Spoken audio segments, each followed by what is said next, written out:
That's all right. What would I do without you? No, I'm sure you could do even better. No, me dear, no, me dear. They say two heads work better than one.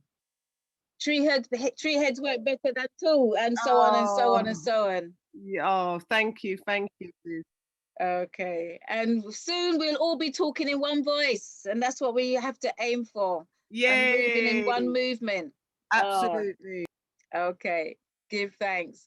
So with that, I give thanks to the Ludamari, the creator of all things, the divine one, the creator of all creatures, great and small, the creator of the earth that we stand upon, the air that we breathe, the sunshine that gives us life, and the water that gives us life, the food that we eat, everything around us, the vegetation, because if it wasn't the vegetation that gives us the oxygen that we breathe, we wouldn't be able, I think we'd be suffocating if it wasn't for the trees and all of that. So, you know, so you don't need your masks, you've got the trees and the leaves. So I give thanks to the Ludamari. I give thanks to the creator of all things, creatures great and small. I also give thanks to our Ori, which is our head, which guides us, which lets us know when things ain't quite right. So I give thanks to our Ori. I also give thanks to the good ancestors that got taken away from the shores of our home. I call on them so I can say thank you for their tenacity. Say thank you for the fact that they had the strength to survive and the strength to carry on through all the trials and the tribulations that there was actually put through, from transportation, seeing loved ones being thrown off of the ships and drowned, seeing loved ones jumping off the ships and because they don't want to face what they had was in store for them. So I give thanks for the tenacity of all those good ancestors, because I'm not saying all of them were good, because some of them betrayed us.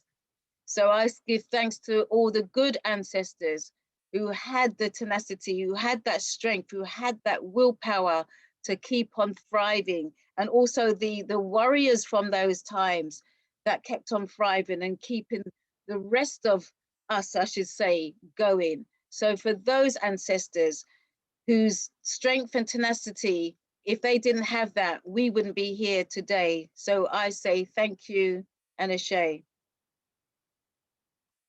I also say thank you to our leaders, our heroes, and our sheroes, and also our warriors.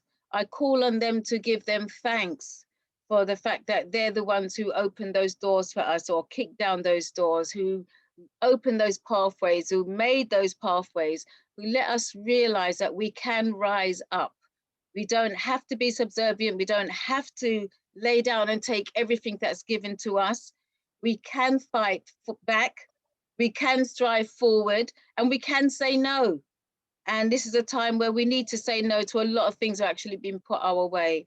So we just call on the strength, as well as giving thanks to those ancestors who kicked down those doors and opened those pathways.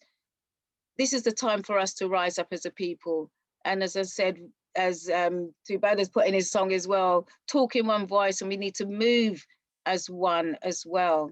So for those ancestors, heroes, sheroes, and warriors, as you can see, my favorite is the Right Honorable Marcus Messiah Garvey. I know everybody probably has theirs also, but there's too many for me to name. So for all those names we do know, names we don't know or may have forgotten, and names that we'll never know, but all of them played a part in helping us to rise up as a people, I say thank you and ashe. I also give thanks to my lineage. I call on the good ancestors of my lineage. I call on the good ancestors of your lineage, so we can give them thanks for being there with us from the time that we were born right through to the time that we pass on to the ancestors.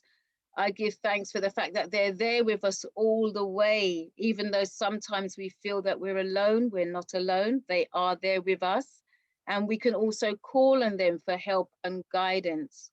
And when we do call on them for help and guidance, let their answers be as clear as this water, and let our minds be open to receive those answers, those signs, those little hints that they will give us, because they're not going to come as you read something, or you know, and think it's going to come into your head as a thought. Sometimes, as I said, it comes as a sign to say that they've acknowledged or they've heard you. It could be in a line of a song somebody's singing, and that line resonates with you. So let our minds be open to those messages and signs when they do come through. So for all our good ancestors, whose heads and shoulders who we are all standing upon, I say thank you and ashe. I also take this opportunity to say thank you to my grandmother, Stefan Bailey, who is with me all the way. Never met her, but I know she's there. Stefan Bailey, I say thank you and ashe. I also give thanks to my grandfather, Hubert Stair, who we all called Mr. Stair. I give thanks for his help and his guidance. Thank you. And I also give thanks to my mother, Iona Pinnock, and my stepfather, Ivan Pinnock. If they wasn't the people who they were, I wouldn't be the person who I am. So I say thank you and ashe. And this is the time when I open up the floor. You can undo your mics or open your mics and say thank you to any loved ones, family members, people who you know, friends, anybody who's passed or somebody you want to acknowledge. You can do that now. I'd like to extend a great thank you to my father, Luther Palmer. Yes, His parents, Amity Pearl Palmer and James Palmer. My mother's mother, Mary Brown, and her father, Thomas Brown. My three aunties, Aunt Clarice, Aunt Lynn, and Aunt Kathleen. Brother Ken, and my sister Monica, and friends and relatives who passed on. Ashe. Anybody else? I see you, Ras Doctor, has unmuted. Would you like to say a thank you, or was that a mistake? Ras Doctor? No? Oh, Sims, you're talking about me? Oh, you changed it to Ras Doctor. Okay, you're disguising on me now, yeah? I did not. I don't know. No, it was me. No, it was me. I'm a Ras and I'm a doctor, so I didn't know if you was talking about me. Were you referring to me as someone else? Sorry, Auntie Jean. I changed it over. Oh, it's supposed to be Dr. Lyndon Waters. Oh, is it? Oh, yes. Oh, that's a bit awkward. All right, I'll do it. Okay. Sorry. Thank you, Queens. Thank you. You're welcome. I would love to, raise libation to my father, George Walters, my brother who was murdered at 18 years old, Donald Waters, and my favorite, my mother, who nurtured me all the way through and have taught me so many things about spirituality. It would be impossible to even put it in a tome, let alone a book. So, and for dear brother Dougie. Yes, thank you. Ashe. Give thanks. Anybody else? I see. Any Anna?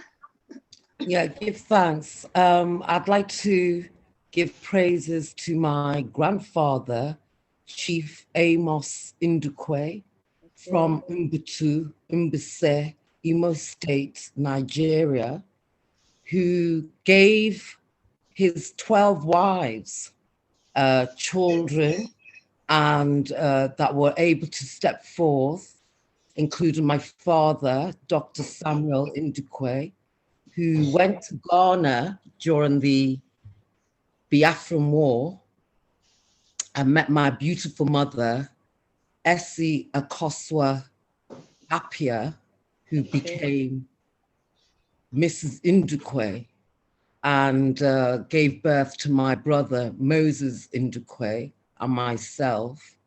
And here we are today in the UK. but I give thanks to my ancestral spirits, my Igbo, my Chuku, and my Ashanti ancestors for making me who I am today. Give thanks. Ashe. Thank you.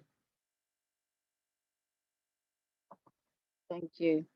And with that, now, with the welcome, we're on our Garvey Village part 53. So we've passed the 1 year mark. So, you know, we're toddling around now. We'll be running soon. So, so thank you all for joining us, and thank you, and I'm looking forward to many, many more weeks of the Garvey Villages Unlock the Chains and Keep Well, where our guest presenters gives us the remedies and keys.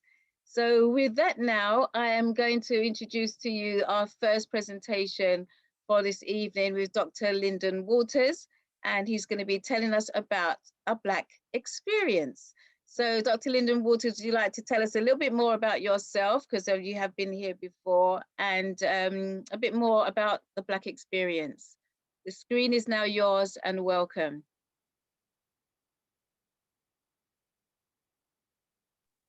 Right, thank you very much indeed. I call you Queen Jean, so I'm not into the auntie business.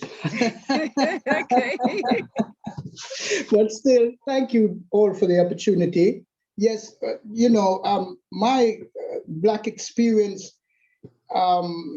topic is about more than that. The Black experience is a research program that has been running for over 40 years. It is actually literally making a note of all Black experiences. Good evening. Can I interrupt? Can we see you? We can't see. We just see your name. Oh, I know you've got your name dear. out there in lights now, Oh, but we'd dear. like to see your I forget face. about the video. I forget about the video. Now it's off. Is it off? It's off now. Can you see me? Yes, we can see you now. Turn on the light. We can see your smiling face. Thank you. Here I am. As I was saying, the Black experience is really the platform for the Black experience research, rather, is the platform for the Black experience as a topic ongoing. It's been ongoing for over 40 years. There is more than a reason behind the Black experience research. In fact, it's part of my purpose and mission to relevantly put down everything that I have heard about, seen, been told about, and experienced myself. It is a massive thing which I'd like some help with. If anyone who is listening to this talk tonight feels you know, that they would like to share some Black experience with me, whether their own personal Black experience or others that they know of, it might be very helpful in regards to the frequency of, we're looking at patterns of frequency of behaviors.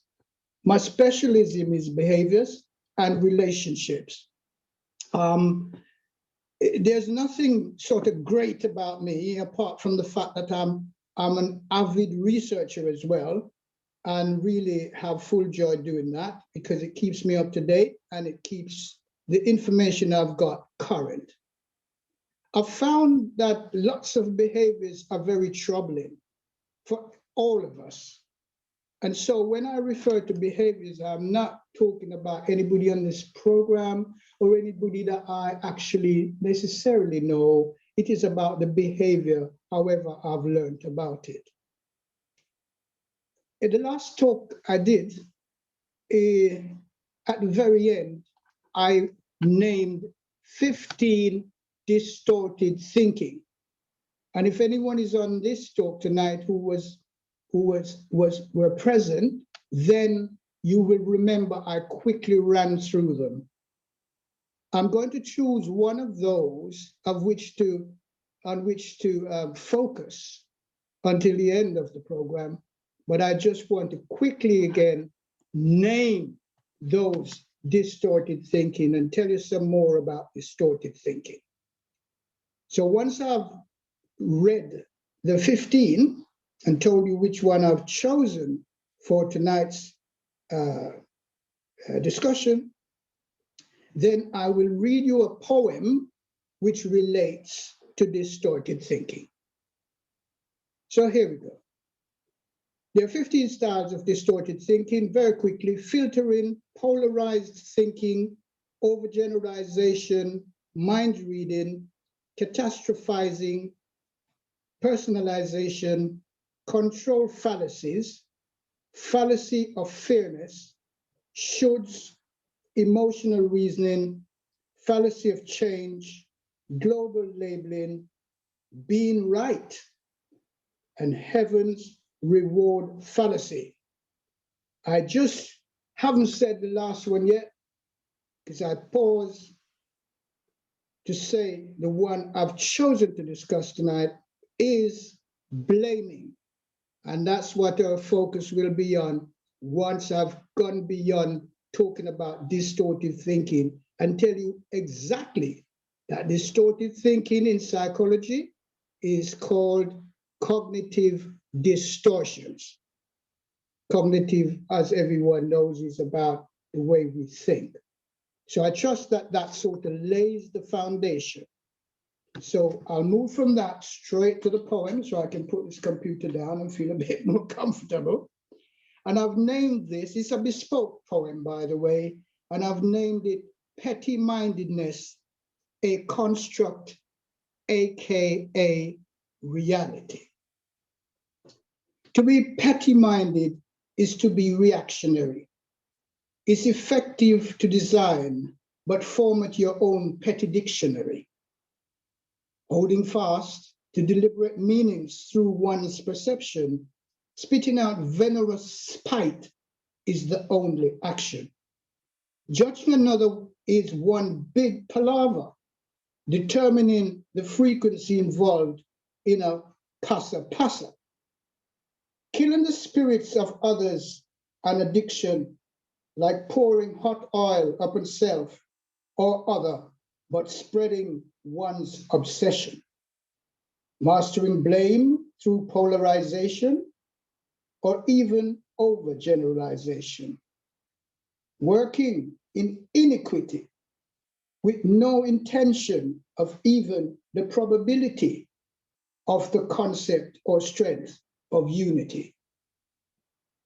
Hard-wiring brains with minds of enmity, dishing out brutality. Constipated mentalities, gaslighting bullies. Your mind has no ability to be still, can't calm it at will, is far too busy manufacturing hate, always wanting to determine another's fate. Fix up, get woke before it's too late. You don't own the patent on distorted thinking. Like the bully you are, your mind is rotting, deteriorating, rapidly festering. Such unbearable toxic mixture, like it's your potent, homemade, acidic elixir. Smelly as stink bombs or burning sulfur, plus 9 days cabbage water. That is the end of the poem. I trust that somehow the meaning of the poem has already started to do its work. All of this is not beyond where any one person can be. But distorted thinking is really and truly a problem. It's a huge problem. The fact is that it's not the cause of anything. It's only a symptom. The cause, by the way, is generally depression. Well, as you know, there are probably different types of depression. And, you know, we go along our merry ways, thinking about depression and what it might bring. But we must remember that it can happen to anyone. And so they don't want sympathy. I'm sure they don't want pity. I'm absolutely sure they need empathy.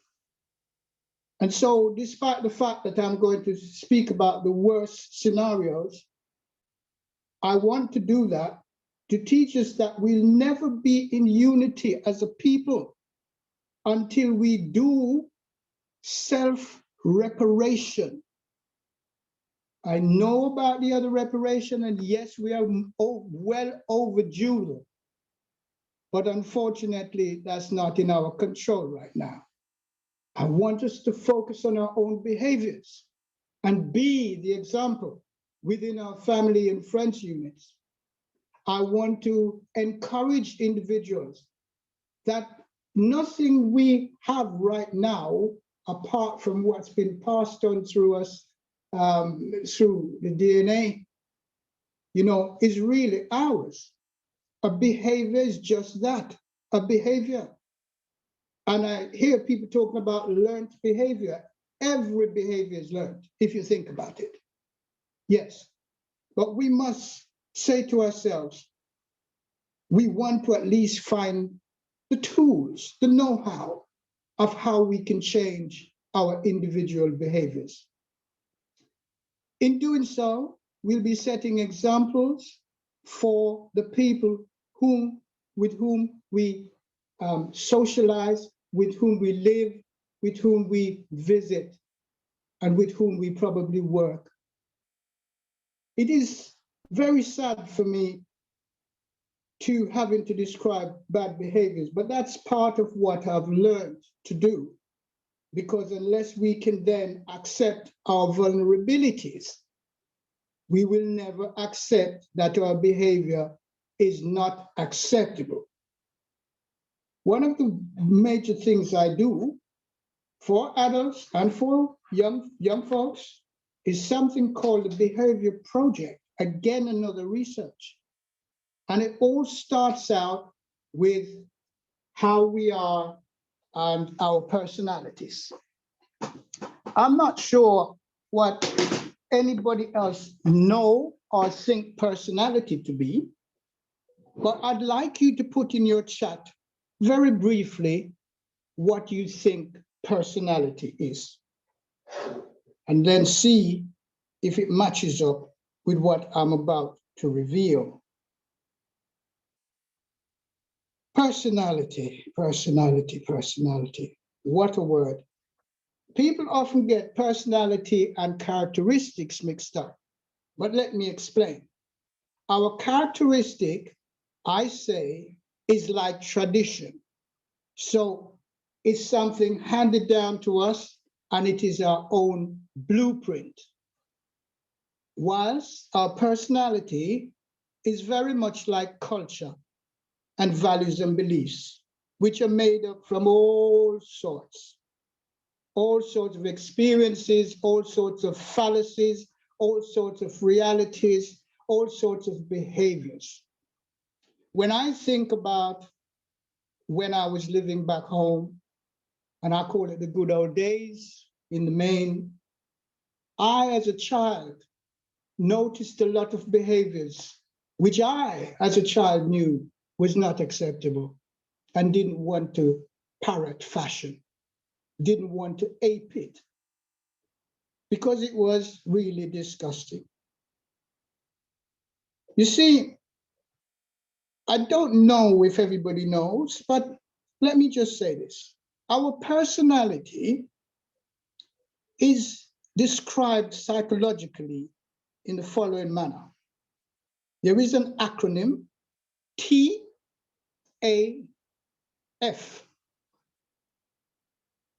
The T stands for how we choose to think.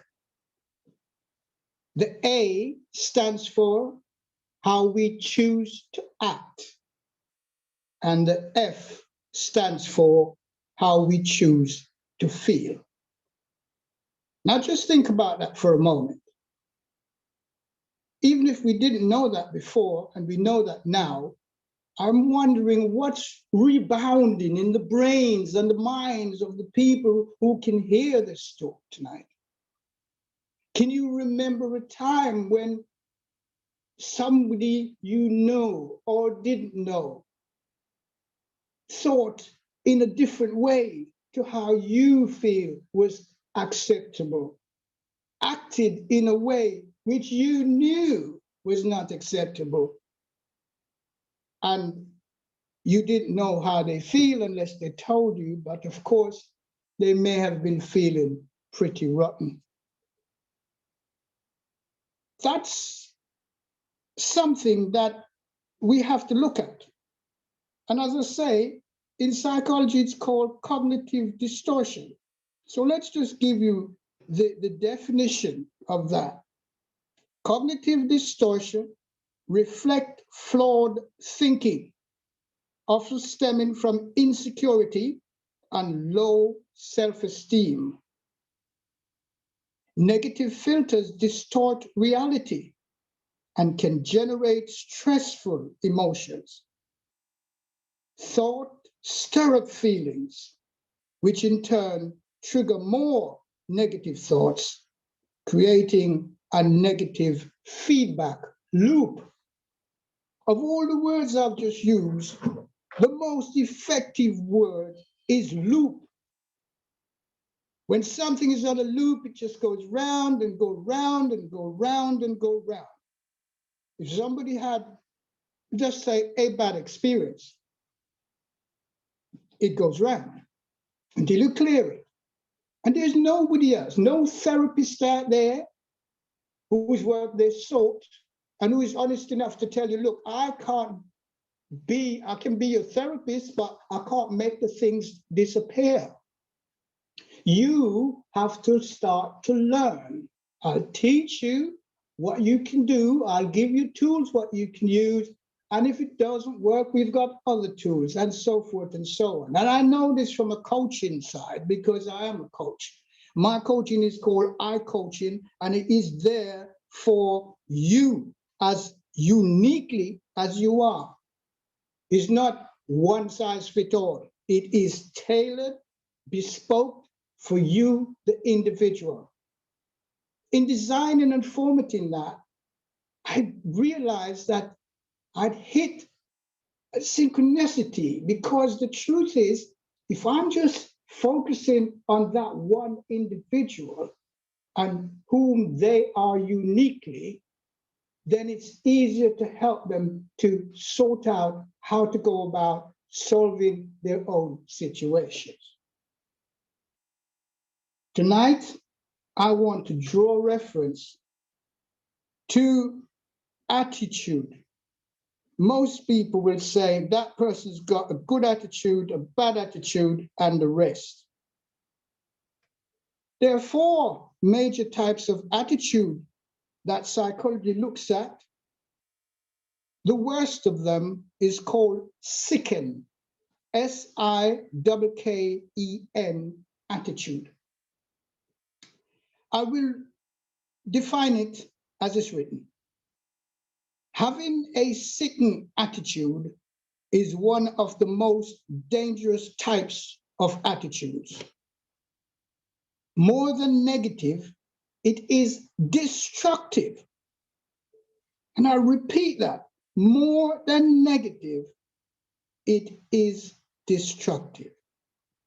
And this type of attitude has the ability to destroy any positive image, even if it's the person's own image. It doesn't have to be somebody else, because many people blame themselves for a lot of things. And sometimes they blame others. And at the worst times, they blame both. It is difficult to change a person with this type of attitude, as it is deeply rooted within their personality. There goes that word again, personality. So, our personality is very important. We know exactly what it is. We know our behaviors. We must learn that we do not own these behaviors. Let me assure you, I also write philosophies, and I say this: I am not responsible, nor am I in control of what another person might choose to think, say, or do.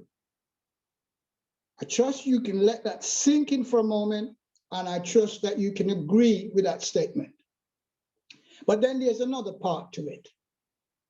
I am responsible and have full control of what I choose to think, say, and do. So that philosophy tells you that there is always, a way for us to look at things in a responsible way. Not ownership. Ownership is a possessiveness. In fact, ownership is probably, or it can be, a mental health situation. Have you ever known anybody to own anything? And they worship it so much that even their children can't go near it, can't touch it, can't do it. We don't want it ruined, of course, because it may mean something to us. But possession is something that one must remember is just an artificial thing. I would rather say, let's all be responsible for every single thing that we might choose to think, to every single thing that we might choose to act, and for every single thing that we might choose to feel. That is the gravitas that we have to look at. That is the major balance. I'll just give you another example of this attitude thing. This attitude thing has three other sort of looks. One is called neutral attitude. And you would have thought that just by that headline, it's something good. But it isn't good. I'm ashamed that the word neutral is actually put with this, but that's what they've put. So I'm just going to let you know. A person neutral attitude, it's a neutral mindset. Yeah. Another type of attitude is having a neutral mindset. But what does that mean? People with this type of attitude, they generally ignore the problems in life and put their head in the sand, pretending nothing is wrong when they well know it's wrong. They wait for others to take care of the problems around them. They never feel much of anything and are generally lazy and live life without much emotion. They never feel the need to change and can appear disconnected from the real world. Let's move on. What else have we got? You know something, I've got a lot for you tonight. I want you to focus. I think I'll go to negative attitude next. When you wake each day is neutral from the moment you wake up. But it's your attitude. Is it neutral? As you arise, you begin to program yourself and adjust to what the day will bring. And for some, they let their circumstances rule their direction. They allow others determine how you feel. Am I getting through? Put a yes in the chat, please, if I am. This is living. This is not life. I would like to make that distinction right now. Life is the breath we breathe, and without it, we're dead. Okay? End of. That's how I have looked at it in my philosophy. We must not get life and living mixed up anymore as from this moment, because that is probably the cause of some of our values and beliefs that we are following and using and getting these attitude problems. Your own attitude, and for every action there is a corresponding equal action. That's even a mathematical equation. If you start the day being miserable, you reflect that outlook on everyone you come into contact with. Fancy you dumping that, your negativity on them. And as you know, misery loves company. Yeah? If you hang out with other negative people, it's what you invite. And it becomes a vicious cycle. Having a negative attitude is the primary source of stress and failure. If you've ever been stressed, put it in the chat for me, please. Part of my research. If you have cultivated a negative attitude, it not only hurts you, it hurts the people around you. And we're talking family, are we talking friends, are we talking you? Attitudes are contagious. Think of the young ones on the street.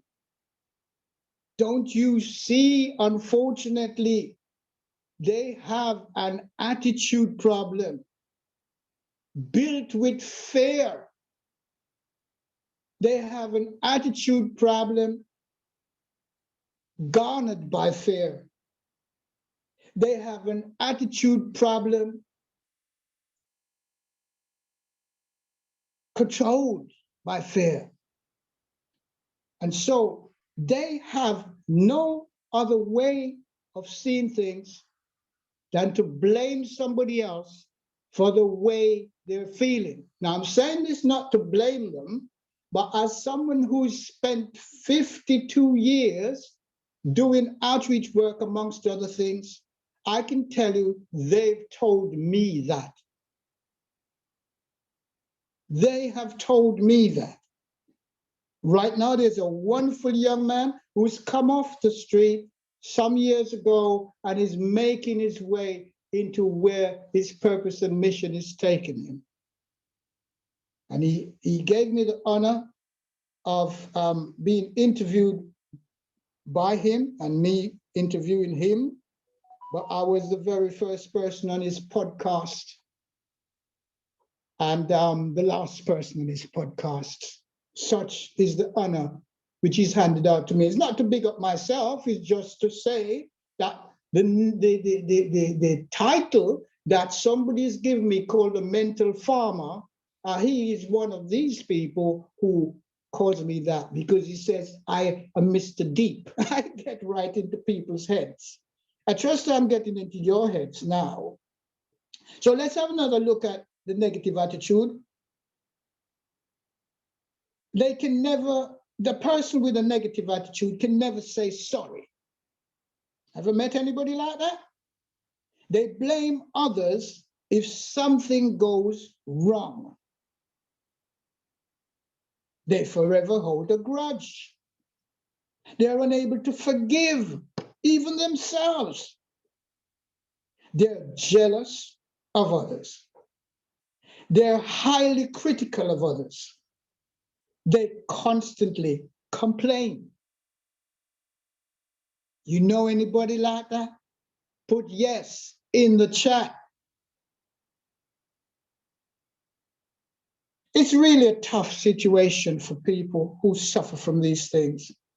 And half the time, sometimes it's trauma. Trauma that they didn't actually know from where it formed, but it's affected them in such a way through different generations. Trauma could even be uploaded to our DNA through our ancestors. And I remember Queen Jean just said, not all our ancestors were doing good things. So we're talking about the ones who weren't doing good things and how they act and how they behave. And that can be passed through, yes, into the next human generation along through that system. So I'll leave the negative now, and I'll go, obviously, to the positive. Notice I did that?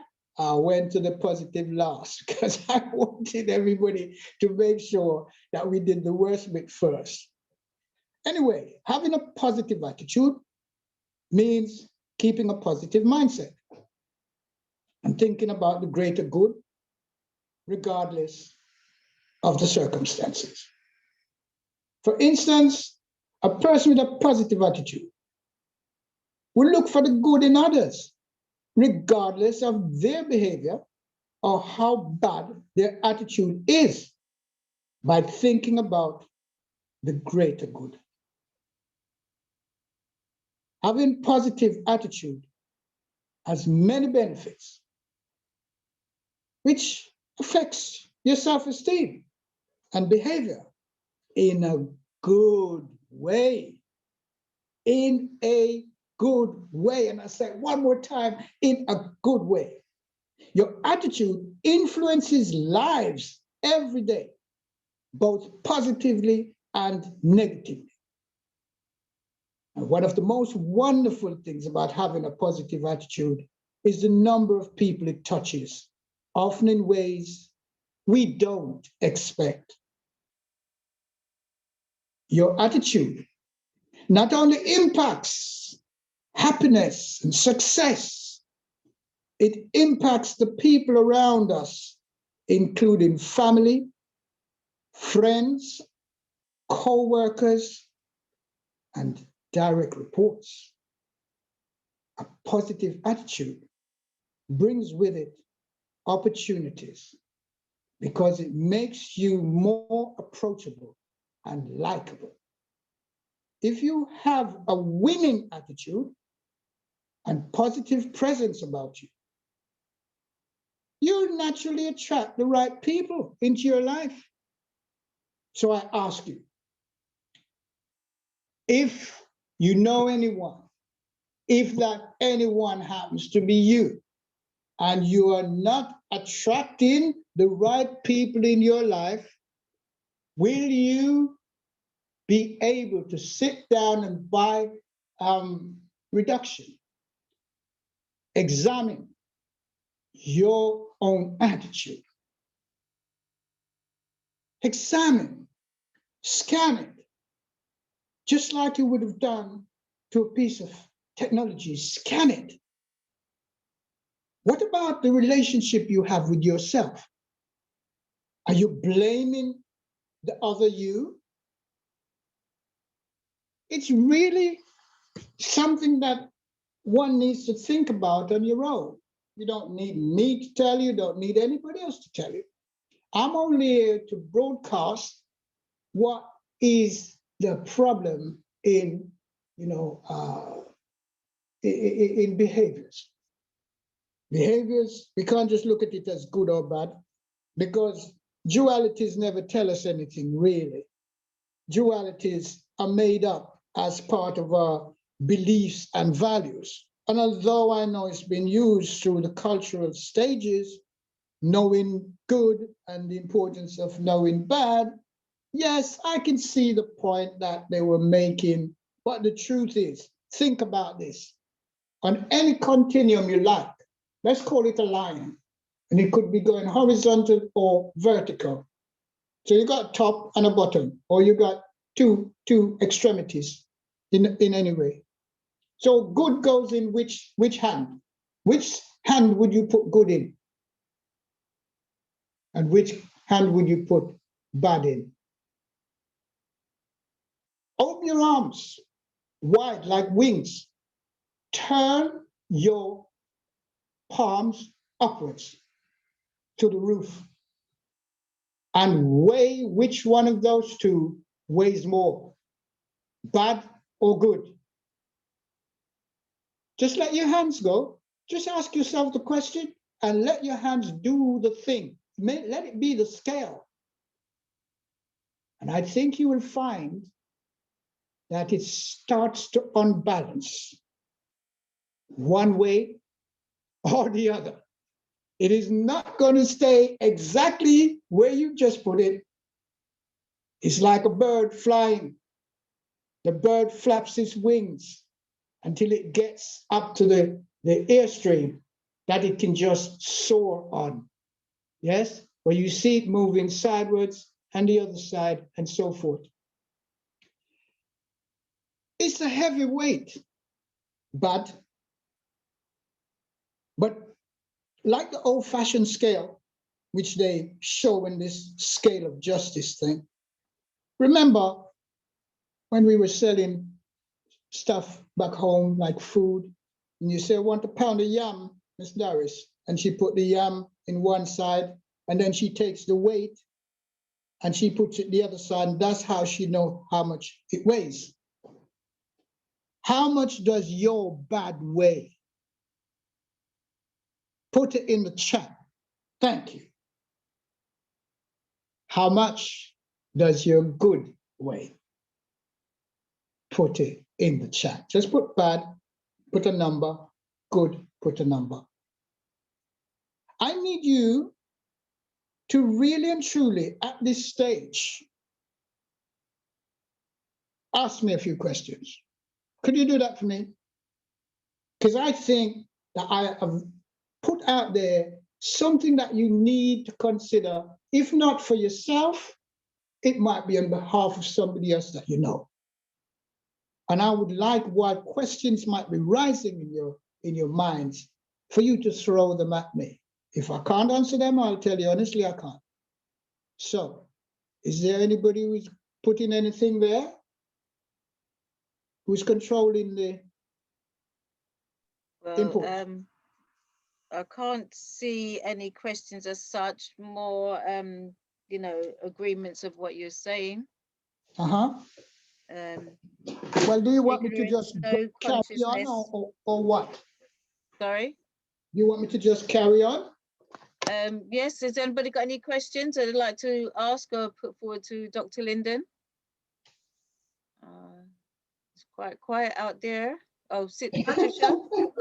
I just wanted to ask, in terms of having a positive attitude, somebody who has positive self-esteem, have a positive attitude, but is living or lives in an environment which is toxic, highly negative. That is very draining on that positivity, don't you think? Absolutely. You're 100% accurate, Queen. You're absolutely accurate. However, one might have to make adjustments. I will give you that, yes. I was born and grown in Trenchtown, okay? And I've seen the good, the bad, the indifferent, and the ugly, okay? And I have gone through many different stages of bullying. People wanted to bully me because I'm just so tiny in my body. But it didn't always take anger or a bad attitude to sort the other person out. I found a way that was quite convincing. So I would distract them from what they're saying. So for instance, if I'm going to ask you if you can help me, yeah? To say anything, just tell me about a scenario that you know about. It doesn't have to do with behavior. Just say something and I'm going to show you how I worked. Well, being teased by somebody. Did you know this rain in Spain falls mainly on the plain? That's what I hear. Yeah, see, I've just changed what you were about to say. Okay. So it is a strategy. Yeah. I could say anything. I could say, look out. I could say, oh, I didn't know you were that intelligent. Okay. So what makes you want to break that intelligence and have the wrong attitude? So it's what about, I'm saying, about distracting. Distracting. It's an art, but you know, nobody made it. It just happened. And while I was praising my dear mom was very much like that.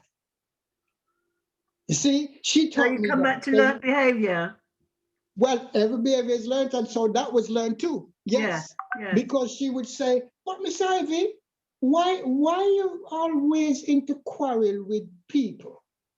Have you ever thought about it? And Miss Ivy would get a little bit upset and she would say, where are Miss Gladys? You blame me? And she said, did I say I blame you? You come to me with your conversation. I just want to know if this happened more than just this once. It's little things like that. And then she'd say, you know, Miss Norris, the truth is you don't need to act like them, you know, because you're a decent woman. And then she would compliment her of things she realized and what she do for other people and things. And this woman would just simply change. Yeah. So does that answer your question?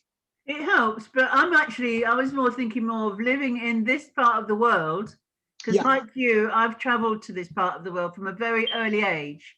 Mm-hmm. And when I was young, I was very happy, you know, walking in the country, admiring the trees, the birds, the sky, you know, being open and having loving, caring people around me.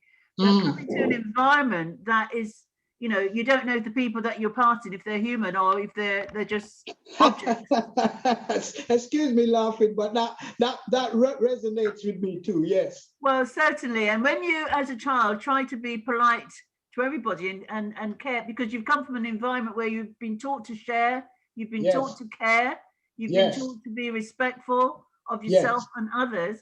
But when you live in an environment where there's that second attitude, it's very difficult to maintain that positive attitude, I feel. It is difficult. I would never ever say it's always difficult. But can I say this? And I mean this honestly, because I've learned it's as difficult as I want it to be from my perspective. I have no control. Remember what I said earlier on to one of my philosophies? I have no control, or am I responsible for how another individual might choose to think, say, or do. And then the opposite of that was I am responsible and have full control of what I choose to think, say, or do. And I'm not going to say it's not difficult, but the difficulty is from their end, yes, from what they're throwing on us. The difficulty is not from my end. My end, in my body, I'm not feeling any fear. I might feel angry, yes, because if they're dissing my people and dissing me and racism and all this stuff, of course, we're all going to get worked up about it. But one thing I've learned, if I show them that they have control of me, it's like what they talk about, you're pushing somebody's buttons, yeah? So I will become their little puppet on a string. So I always show this very calm exterior, even though I'm very angry, because I never want anyone else to control me.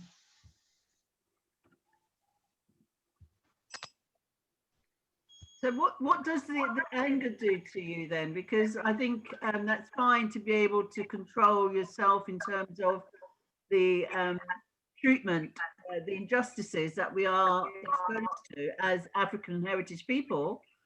That anger you speak about, if we're not able to express it, and often it's not expressed, obviously that affects the attitude that you have. It can do, yes, indeed, it can do.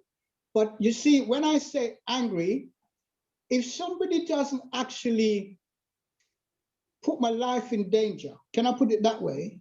Yeah, I will get vexed, no question, because I'm a human too, yeah? But I wouldn't be angry. You see, I've been taught to learn to control my thoughts, to learn how to control how I react to anything. Now, I may weaken and I might give them a blow. I might weaken and I might shout. I'm not saying it's going to be every time. You're quite right. You can't always do it. There come certain circumstances where you have to stand up and show that you're not going to take all of this stupidness. Quite right. And quite right too. You have a right to do that. But I'm saying, as I grow, I started to grow not just physically, but I was growing, strengthening my mentality. Because I was very afraid. I have a very nasty temper, by the way, yeah? That my parents, I had to tell my dad on his deathbed the night before he died, promising that I would become the leader of my whole family all around the planet, which is a great responsibility because we are not a family, we are a nation, we're that big. And he said to me, one thing I want you to remember, son, keep a cool head, you are better off. And never forget about it. And I remember one more thing, if I could just mention this. When I landed the 23rd of June, 1967 at Heathrow, and he came and he said, he hugged me and he said, oh, my son, how's the family, blah, blah, blah. And then he turned around straight away to me and he said to me, son, have you ever heard this saying, when you go to Rome, do as the Romans do? Well, I said, of course, Daddy. I mean, you know, in Jamaica, if you're 12-year-old, you're really about 15, 16, you know, in your head, you know, it's an open life, blah, blah, blah. I said, but anyway, my mother will tell you that I'm a leader. I'm not a sheep. And he said, yes, and I remember your hot temper. He said, I said, but Dad, what is it you want to, what is it you're saying? What do you want me to do? He said, I want you to study the Romans. Because if the Romans are your enemy and you don't study them, you cannot defeat them. Well, he didn't just mean physically. He meant about be a better observer, because he also used those words. Instead of just being a good observer, you know, work until you become an excellent observer, until you become an elite. And those things have helped me to see that the body language, you can read, everybody can read body language up to a point, but I've also learned IQing, and I can tell when somebody is constructing something new, going back to something old, whether they are going to attack me physically, and of course I'm going to stand up for myself. I'm never going to back down. No way. So I hear you, the frustration sometimes.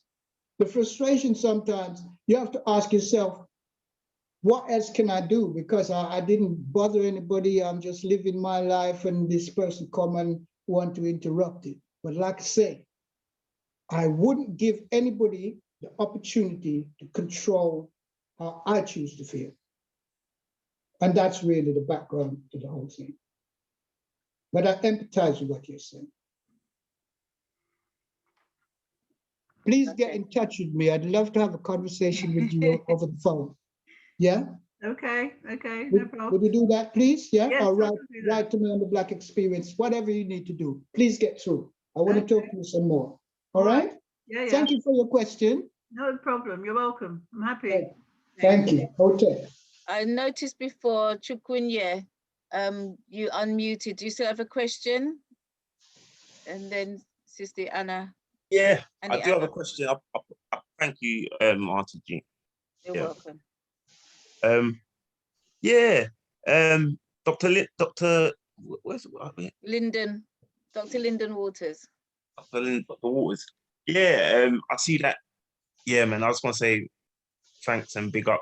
You know what I mean? Very, very knowledgeable, very helpful information. I ain't got all the tools. You know what I mean? You remind me of my stepdad that passed, man. You got good energy, man. You know what I mean? So, yeah. Thank you for that. Thank you for that. What's your name, please? Chooks. Chooks. Yeah. Listen, Chooks, thank you for those wonderful, kind words. I'm here to give of my experience. Yeah. I do take behavior very seriously, as I said at the beginning, and I'm just here to help spread things. And you know, like the sister Patricia just asked me a question, you know, which I'm sure, I trust I've answered it as best as I could, you know, going back to all of my training from a boy, you know, and in Trenchtown where I live, in the end, it became a very lovely place to live. We didn't have the money to put the big house and thing like that, you know, but we lived as a people. It was beautiful. Yeah, remember, this is ghetto. And I have never been hungry in the ghetto because the community was taught to live as one. And anyone in this community that dared, yes, to smear it in any way would have to leave the community. And it didn't matter whether it was a little boy or girl, you know, or whether it was a big person. Yeah. So I learned that. And I said, well, you know, my mother used to say, Lynn, words are unkind. And they probably give such a blow. But if you blow back like the big bear, huff and puff, what's going to happen is there's going to be a real conflict situation. And as you see, say, Mr. Harry and Mr. Stewart, the two of them fight. Yes? There were no weapons except for fists. You know, in those days, man will fight and a man punch you, and you drop, and you hold the jaw, you get up and you say, wow, boy, that was a punch, you know, I never even see it coming, but next time I'm going to punch you, there's a first. End of story done, two of them get up, shake and hug like two brothers, and I'm gone. Nothing else was acceptable in the ghetto. So I learned a lot, and I just want to spread what I know. What's the good of me knowing all of this stuff, like having money and dying, and they, you know, can't take it with me. Do you know, So did you know what, Dr. Waters, yeah? I did put a question on the chat. That's Dr. Lyndon will do. Okay. Dr. Lyndon, man, Dr. Lyndon. I did put a question. You say that you do tailor-made, person-centered type kind of counseling or this kind of thing. Well, I'm a coach. I'm a coach. Yes, I've designed and formatted my own coaching because I've been to the International Coaching Federation and places like that. And I see, I'm not knocking them because what they do helps some people. But I didn't see any statistics. I'm a very analytical person, as you probably realize. I didn't see any statistics of what their methodology did not help. You see, I need to know that. That's me. And then one day I went to a seminar with them and asked a question which embarrassed them, and they said to me, I'm a troublemaker. So I just got up, me and my queen, and we left. Yeah, but my king, my email address, yeah, will be in the chat. Yeah. Okay. Yeah. Or you can ask Auntie Jean for it, or my phone number. That's nice, yeah, man. I'm a 24/7, 365/6 individual. I only get 3 to 4.5 hours sleep every day because from 12 midnight to 6:30 in the morning, every morning for the last 40 years, I have been doing research so that I could bring my research to this platform. Okay. So please call me, man. Yeah. You've got a question in the chat, Dr. Lyndon Walters. Chuck has a question in the chat. Yes. I think he wanted to ask. Yeah, that's true. Yeah, let me ask you the question, Dr. Walters. Yeah, I'm going to read it off. I'm a British born. I was born in Britain. My mum's Nigerian. My dad's Jamaican. I met a lovely young lady. Made her my wife. She is St. Lucian. Her mum's St. Lucian, and her dad is Jamaican. Both of us, our dads are not around in our lives.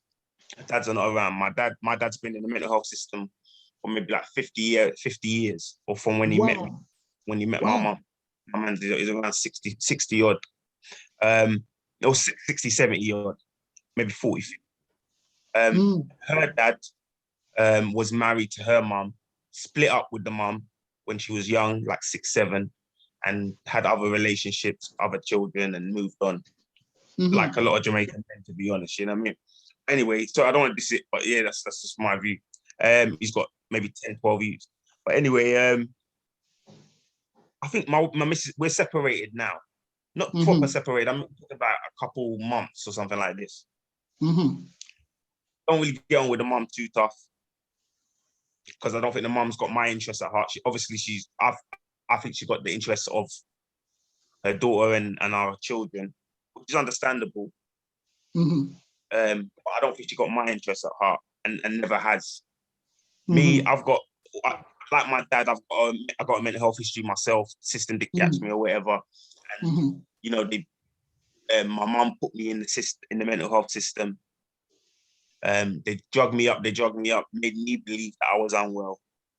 Regardless, I carry on, I'm strong, and regardless, taking the medication and all this, which limits your consciousness, limits your brain, and makes you less aggressive and tames you. I can talk all day about this as a social worker and as a service user.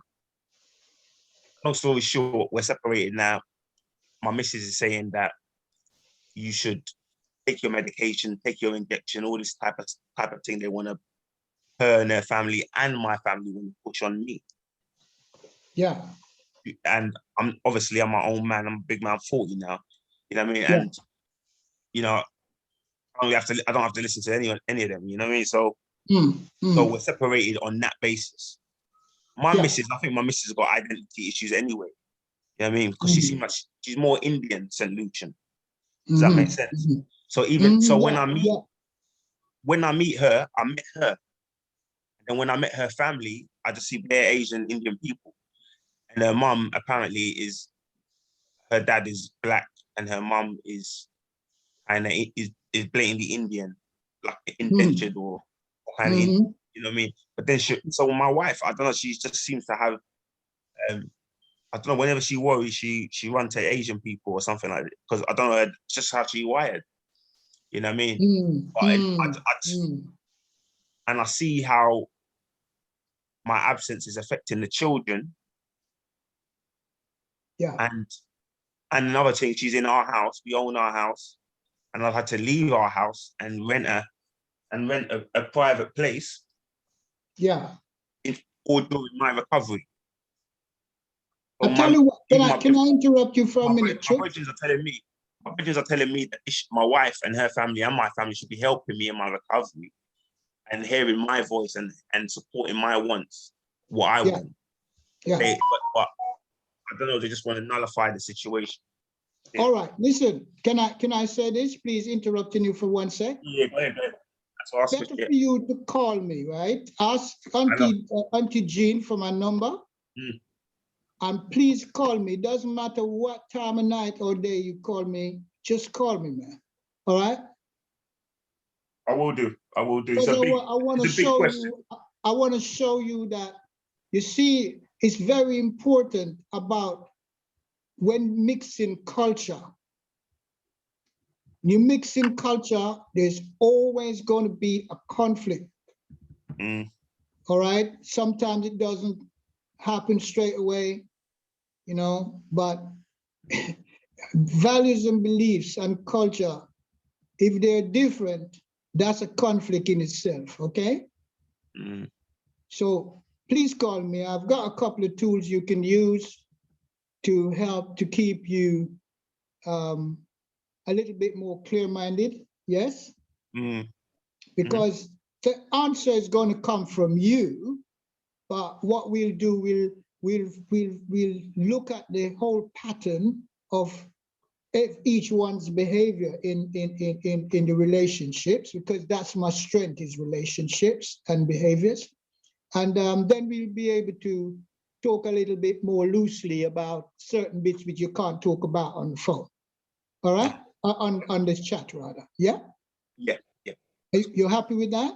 Yeah, that's cool, man. That's cool. All right. If it's even tonight, you know, after we finish, you know, just call me, you know. All right? Yeah, man. Give thanks. Give thanks for the question anyway. All right. Give thanks. You've got a Nandi. Thank you. Good evening. Greetings to everybody. Greetings. Nnamdi Chukwu here. Interesting, sometimes, the universe moves in mysterious ways, because I'm hearing our previous brother here who clearly is having some challenges in life, but what he won't maybe not be fully aware of, from his name, I know which culture he's from. That's an Igbo name.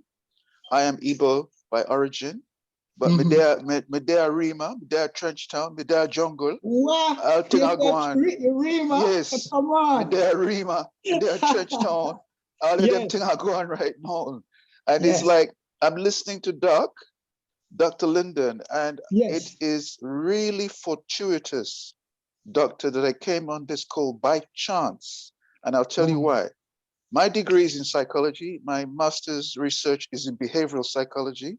Wow. I'm very focused on the way in which environment, family dynamics is affecting our Black males, especially within the diaspora.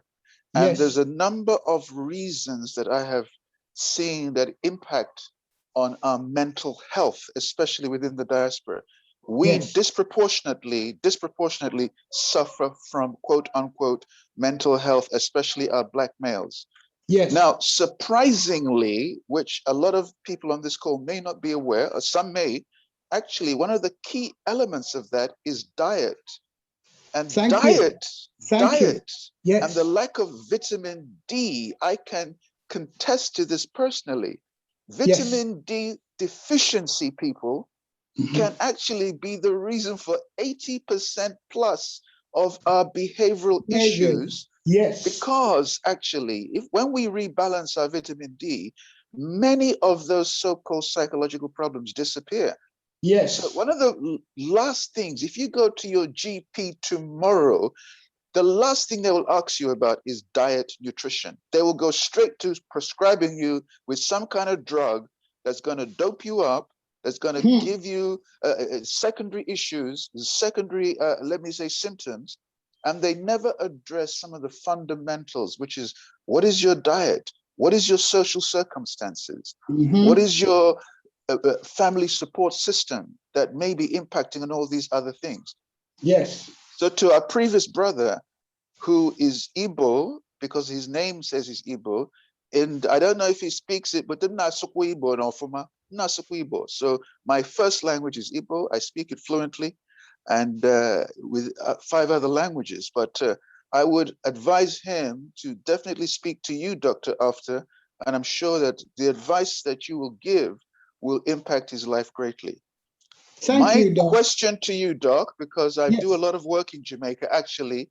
Last year I was in Akipong, and we were looking at the launch of the Lumi, because I also work with SOAD, the State of African Diaspora, which is very active in Jamaica. And our headquarters will be in Jamaica, the State of African Diaspora. The Lumi, the currency of the kingdoms, is now recognized across Africa. And we are now actually supporting our diasporan people with free financial, what we call the economic stimulus. And again, I want to share that information with everybody on the call, because actually SOAD is offering $100 a month with no strings attached to anybody who qualifies as a diasporan, who registers on the SWIFT platform, and you are free to access this currency and this economic support. So Doc, my question to you, and I know I have taken up a lot of time here, but I needed just to say some of these facts. I'm very interested in your research. I would like to know how I can engage with you and in the wider conversation about how we support our menfolk, especially because they seem to be suffering disproportionately in the diaspora, and how I can support you with your research. So that is my question to you. I know it's a wide-reaching one, and maybe we need to take this offline, but how can we support you to do your incredible work? Thank you for your time, and thank you, audience, for your patience. Thank you, sir. Thank you very much indeed. I'm feeling honored now, because we're in the same sort of looking through the same sort of binoculars, For sure, for sure. And this is really happy moment for me, especially happy to have somebody like you who is available to speak to about this. Behavior is a big thing. You know that. Oh, Behavior yes. is Absolutely. everything. Yeah? Absolutely. And so what I see is this, that we talk about reparation, we mean we have to have reparation, and of course we have the right to reparations. But you see, there are so many things against us in our own behaviors. Yes, indeed. And I cannot see any unity. And that's a weakness for us as a nation. For sure. Yeah, it's a weakness. And so my little ways of saying to people, look, you know, let's talk about this, let's talk about that. We talked about in the previous talk, we talked about the crab in the barrel syndrome. Yes, which is a nasty one, because I don't want you to go any further. I'm putting you back down in the barrel, you know, in whatever way I can. Tonight, we are talking about the mental health situation, i.e. distorted thinking, i.e. Cognitive distortions, yeah? Absolutely, absolutely. You know, if I can just 1 second, just put this in there. I came off a call this evening. A young lady who's doing her master's degree called me up because I had given a talk about 2 weeks ago as part of a global forum in terms of mental health. Again, looking at the impact that diet has, nutrition has on mental health. Yes. She called me and said, Coach, that's what I'm known as. Most people know me as Coach. If you go on social media, you want to find me, Coach RNC, Romeo November Charlie. You'll find me on Twitter, Instagram, Facebook as Coach RNC. And she said, Coach, I just need to talk to you. I'm struggling. You know, I don't know what the reason is, but I'm feeling really down. This is a lady doing her master's degree who had admission to Yale. And she says, I don't know what it is, but I'm feeling really down. You know, whatever the reason is, and I think part of it is a disconnect in terms of us in the diaspora losing that sense of identity and sense of community. Many of us talk about it. Many of us talk a good talk, but actually living that global village. We know that in our African mythology, African tradition, it says it takes a village to bring up a child. Oh, of course, yes. But many of us try to do it alone, and we're not built to be alone. We're not built to do things alone. That's not how we are socially conditioned, by genetically conditioned. We're built to work as a team. We work together, to work as family. And when we really connect on that level, many of our so-called problems disappear. It's that lack of connection, lack of, let me say, interconnection that is half the problem. Yes. Yeah, it's half the problem in the diaspora. We live lonely lives. If we're being honest with each other, we live lonely lives in this so-called diaspora, in this so-called Western world. And when I go to JA, because I spend time in Spanish Town, spend time in Portmore, you know, the people there, they're connected.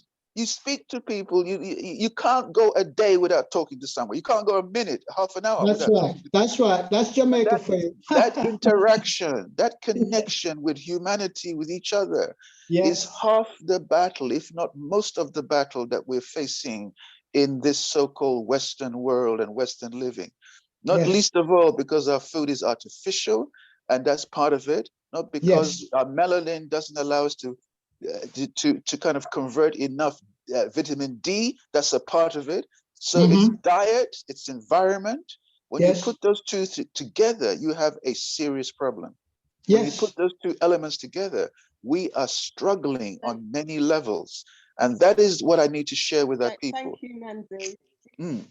Thank you, Coach RNC. Thank you very much indeed. You'll get my details from I will do that. We must connect and we will talk. Thank you so much, people. Sorry, Nandi, before you go, couple of people have asked for your contact details. So if you can put that into the chat, that'd be most appreciative. I will do that right now. Thank you so much. Brilliant. Thank you. Thank you. And we have another question from Bianca. Bianca, you're up. Evening. My question was for you, Doctor. Your research is very good. I just wanted to know how, through your research, how kind of coming from two different cultures in the diaspora can kind of affect our mental health. I've kind of joined a bit late, so I wasn't able to hear everything. So I was just interested to hear what you got from your research in that aspect. What was the question again? Sorry. How kind of different cultures of the diaspora can have an effect on our mental health. So, you know, someone being, you know, different with us coming from different places, how that kind of affects our mental health. I got it. What we have to remember, sorry, what was your name? Sorry. My name's Bianca. Bianca, thank you for your question. What happens, I'll have to do this briefly, obviously, but what happens is this. I don't know whether you heard when I talked about our personality. Our personality. No, I came in so late. Right, okay, so let's go from there.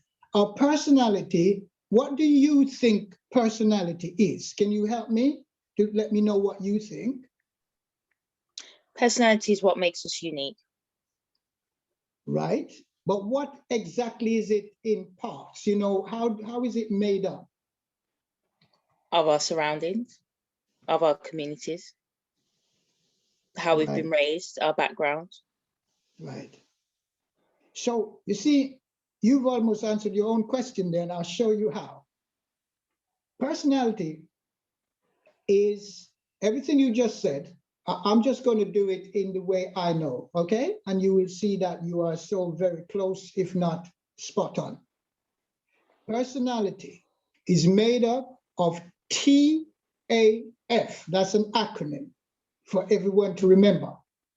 It is about the way individuals choose to think, the way individuals choose to act, and the way individuals choose to feel.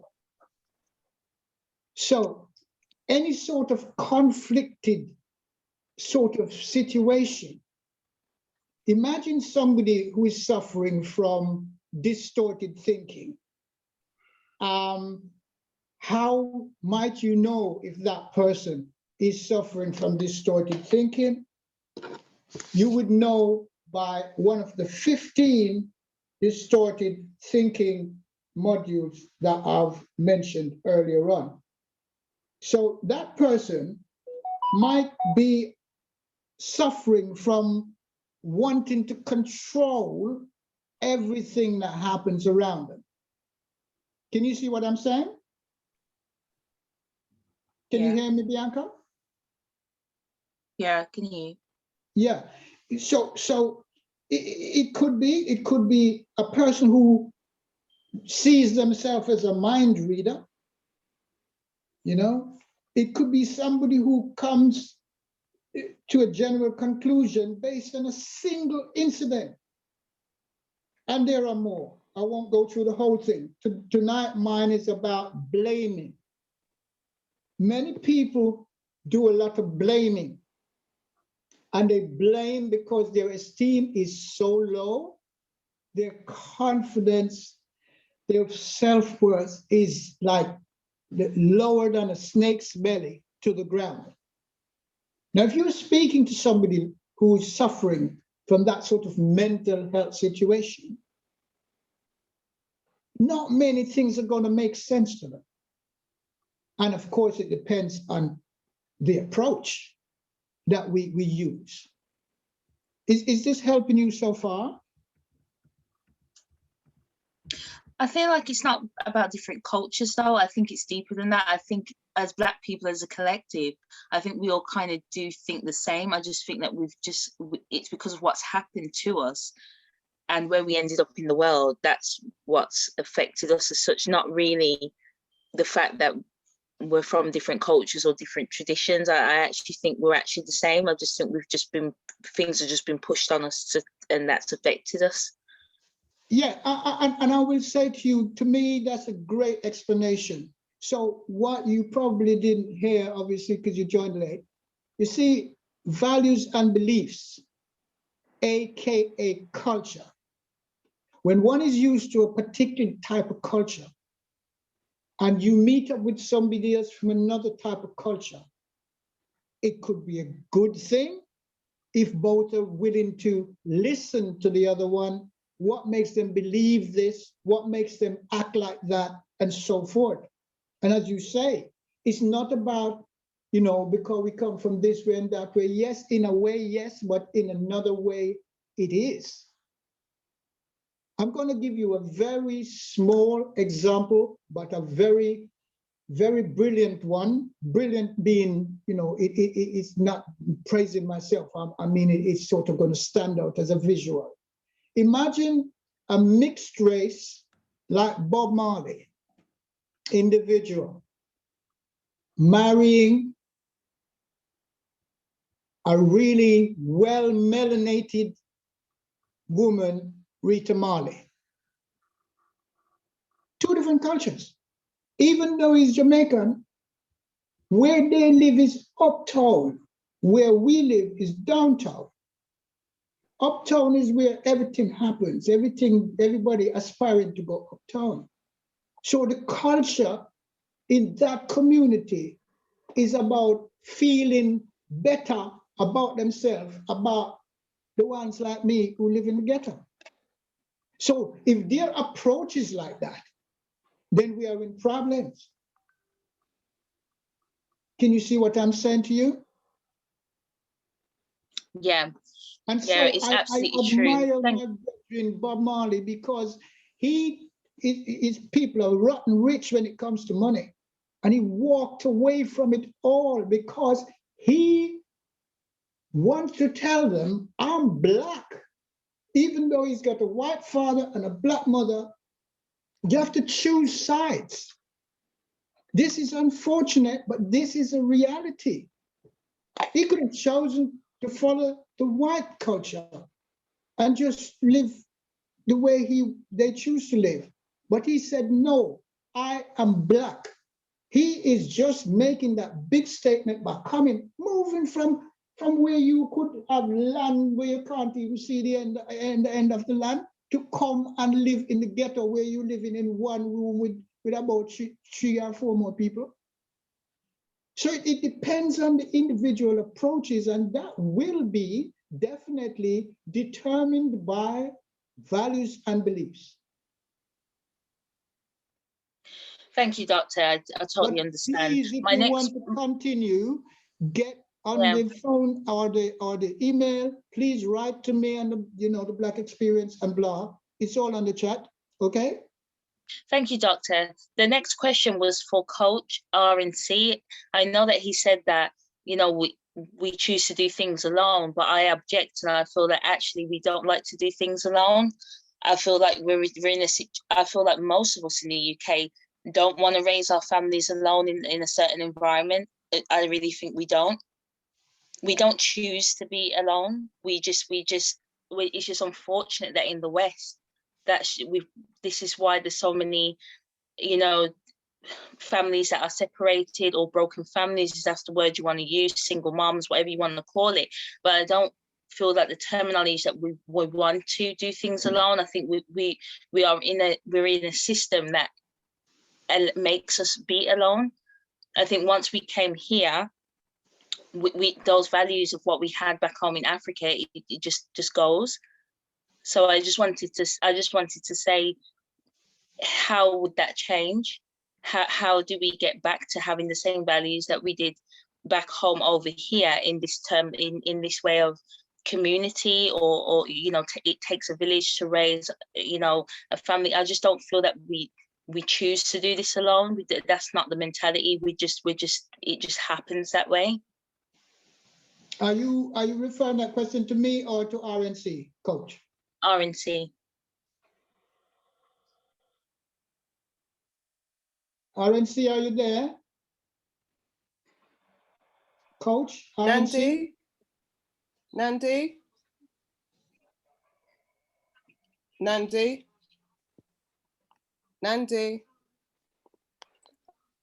Oh, I don't think that he's there near the Zoom.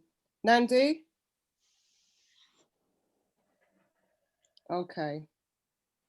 And what I'm Okay, hoping is he's- that through groups like this, we can find solutions. So then we do get back to how it was back home, you know. But I just think the terminology that we use, that we choose to raise our family, no, that's not true.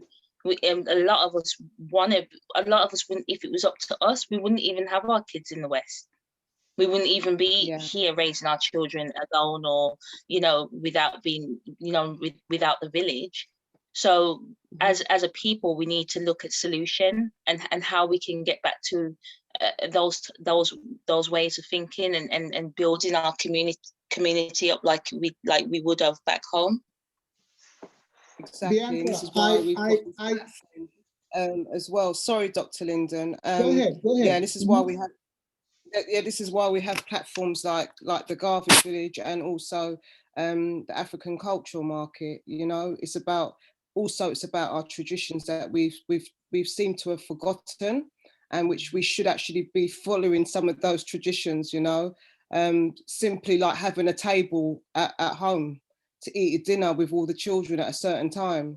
Those things, it does make a difference on how you actually talk and find out how each other's days. Those little things are so simple, and we sit there in front of the television with food on our laps, you know. So simple little things like that is traditions that we need to make sure that we're still implementing and bringing into our everyday lives, because they are important.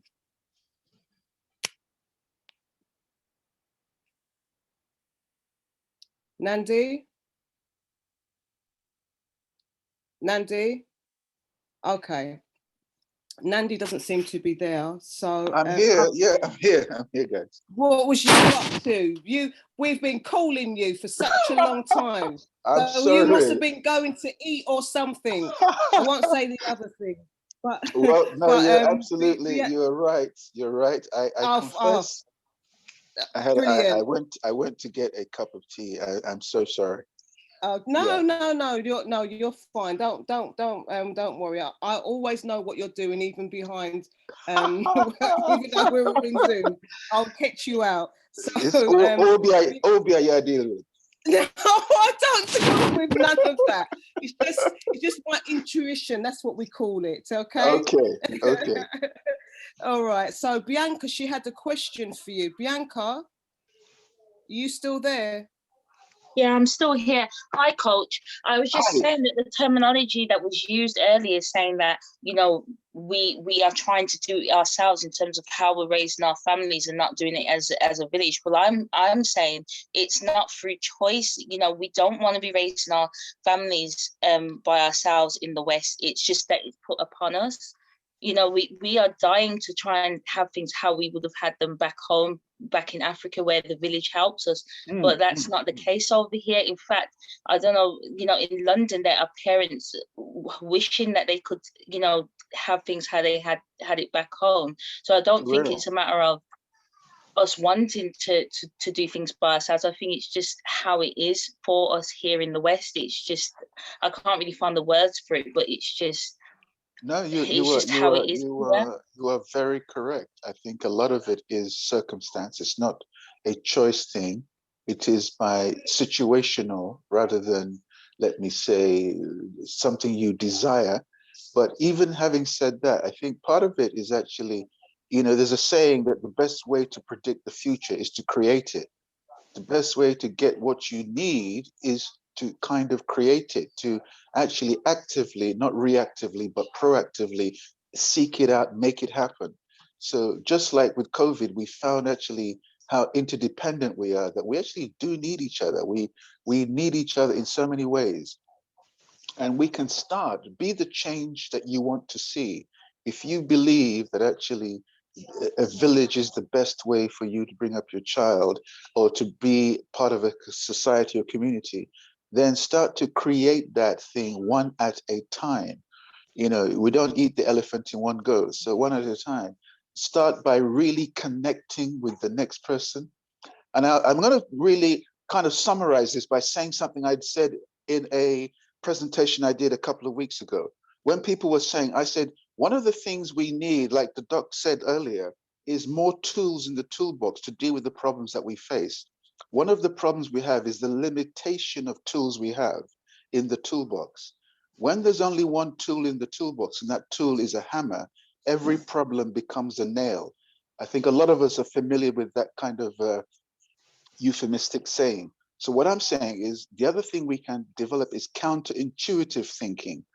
Counterintuitive is often doing the opposite to what you think needs to happen. A good example is most of us sit back and count, how many friends do I have? How many people are a good friend to me?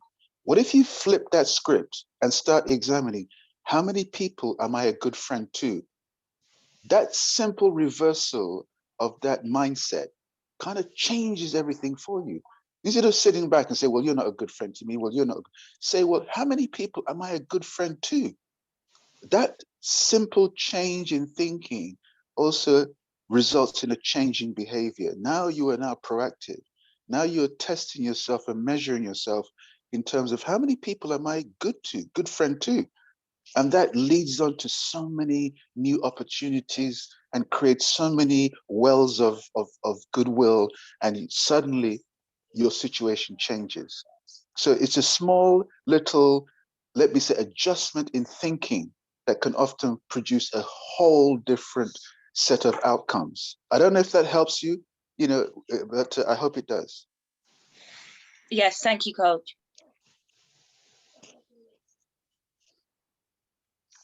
Anything else, guys? I'm here. I don't know if there's any other questions while I was away, but I'm happy to try to respond to them if I can. Right. What we'll do, we'll suggest that you can come on and have your own presenting on the Garvey, if that would be okay with you. We'll contact you. I would be very happy to do that, guys, at any time. Wonderful. No, Thank you. Well, brilliant. So we'll be in contact with you. All right, Coach Namdi? Okay, thank you so much. All right, so enjoy your tea. It's herb, it's Ital tea, Ital tea I drink right now. It has to be. Sensimilia, I do it right now. Wow, you're just showing off on us. Go away now. Okay, I'm going away. No, thanks. No, thank you so much for taking time out. We appreciate you, okay? And we'll be in contact. Appreciate it, guys. Thank you so much for what you're doing. It's a wonderful platform. Right, have a great one. Yeah, blessings all around. Yeah. Okay. Thank you. Thank you so much. Thank you. Last few words, quick words from Dr. Lyndon Waters now. Thank you. I am very fortunate to have been accepted on this platform. And as I can see, here we're meeting people from all over the place, people with different backgrounds, really wonderful. I have to just thank you, the team on the Garvey Village, for this wonderful opportunity. So thank you very much. Thank you. Thank you so much, Dr. Lyndon Waters. We'll be seeing you next month at the first Friday of May. So Wonderful. looking forward to seeing you there. I'll be prepared. All right. Thank you. Thanks. Thank you very much. And thank you everybody for participating as well. I hope you got the information that you need, and also follow up, because as Dr. Lyndon said, he's there for you. Telephone number with requested will be passed on so that you can actually get in contact with him. And with this, I would like to move on to our second presentation from our brother, Pi Ratio. And Pi Ratio is going to be talking about the maths behind parenting, which is very interesting. So Pi Ratio, please welcome to the Garvey Village, and the screen is now yours. Oh, well, welcome. Sister G, thank you so much for inviting me to talk on your platform. I'm humbled, because I've tuned into your show on a number of occasions, even though it's my Empress who's the one who's the regular. She's the regular listener, Okay. I've tuned in on a number of occasions, and it's I'm just privileged to be able to grace the platform with scholars such as Dr. Lyndon, who was on the platform before. So I firstly want to big up yourself, and I also want to big up Dr. Lyndon for his talk this evening. And I want to say a big hotep goes out to all of your viewers this evening.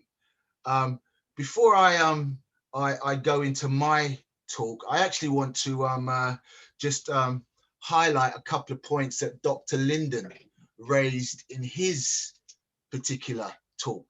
He mentioned, it was profound. It was very, very deep. You know, I've had two of these since I've been listening to Dr. Lyndon this evening. So that says it all. You know, he one of the things he touched on was he touched on a number of things, but one of the things he touched on was depression, and the fact that those who are going through depression don't appreciate sympathy, you know, and that rang home to me personally, because, you know, I've never ever really admitted to myself that I was ever depressed, you know, but with depression goes certain ways of thinking and certain behaviors. Dr. Lyndon also mentioned attitude. And when he mentioned attitude, I thought, wow. Now, Dr. Lyndon also mentioned that there are different variants of attitude. And I jumped on that. And I just want to share with you this fact. In the alphabet, there are 26 letters in the alphabet. And if you associate a number to each letter from 1 to 26, A would be 1, B would be 2, C would be 3, etc., all the way down to 26. Well, if you take the letters in the word attitude, and attitude is spelled ATTIUDE. Now, if you associate the letters to those, the numbers to those letters, can anybody give me what the answer is? So if you have 26 letters in the alphabet and you associate the corresponding letters to their numbers, so A would be 1, B would be 2, C would be 3, and D would be 4. 100. You get 100. 100. And it was just profound the way Dr. Lyndon was talking about the variance. And obviously, if you've got a really good attitude, you're firing on all cylinders. You're 100%. And that leads nicely into what my discussion is about, because I'm a mathematician. My name's Pi Ratio, and maths is something that I eat, sleep, and breathe. I lecture in maths, and I also tutor in the sciences, chemistry, physics, and biology. But maths is my #1 passion. And I have lectured at a number of establishments. I also, now full-time, I teach our Black students, and due to the situation, the majority of that is done online. But I have to give thanks for that, because I'm only one person. And so, baby, to reach all the people that need access to quality maths, I myself couldn't do it. So I give thanks for technology and everything else. So a little bit about myself. As I mentioned, I lecture in maths and the sciences. And today I'm going to talk about the maths behind parenting. That is what I'm going to talk about today. And I just want to share a little story with you as to how I came about this formula.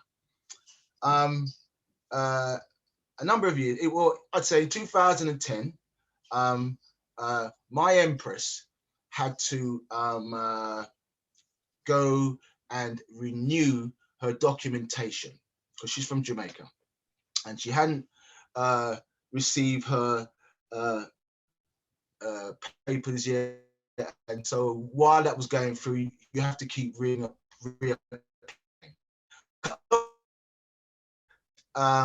we had one child at the moment, and she was pregnant, and they told her that she had to go back home to reapply, and it was going to take 3 months. So we weighed up the numbers that they're giving us for 3 months. Okay, we can deal with that. It took 4 years. 4 years, just like that. And I'm going to tell you something, you know, they were the worst moments of my life, because wife had a little girl, our son who wasn't born yet, she was carrying our son. And so when we got the news that it's going to be 4 years, all of these things that went through my mind and everything else. And as men, you know, there are things that come through your mind and you think, well, am I going to be able to cope with this? Because us men are not as strong as our queens. And the maths is going to break that down, right? So for 4 years, I had to, with my queen, devise something that was going to keep us sane. Because we mentioned about mental health and trauma and everything else, and the conditions that some of us have to go through to keep us sane. And it was a hard road. I'm not going to joke with you. I mean, Skype was our best friend. Skype was on every single day for 4 years. So even though we weren't physically with one another, we saw each other every day. And so it was while going through this tunnel, this nightmare, that I devised this formula. And that's what I'm going to share with you today. So if you don't mind, I'm just going to, can I share my screen? Is that okay to do that? Is that okay? Sister Jean, will I be able to do that? Sorry, you're on mute. I can't hear you. Sorry. Go ahead. Yeah, you can screen share. Oh, thank you very much. All right. Alrighty, let's see what I've got. Oops. Okay, so let's go. What we got here? Right. Can everybody see that? Can you? I don't know if you can hear me. Can everybody? Yes. Yes, we can see it. Brilliant. Yes, we can see. That's cool. All right. Alrighty. Okay. The maths behind parenting. So, you know, this is from a mathematical perspective. I don't profess to be an expert on parenting. Otherwise, I still wouldn't have the issues that I have today. But I know that maths runs behind everything. Doesn't matter what you do, what you go through. Without numbers, we wouldn't be here today. Without numbers. But before I actually delve into this formula, I want to share a formula with you that I'm assuming a number of you may have heard of, even though you may not necessarily know it. Now, that formula is one that Albert Einstein came across, one he put together, and it's the formula for relativity. And the formula for relativity is E equals mc squared. And now the E, that stands for energy, M stands for mass, and c squared stands for the speed of light. Energy is measured in joules, just in case some of you didn't know that. Mass is measured in kilograms, okay? And the speed of light, which travels at 186,300 miles per second.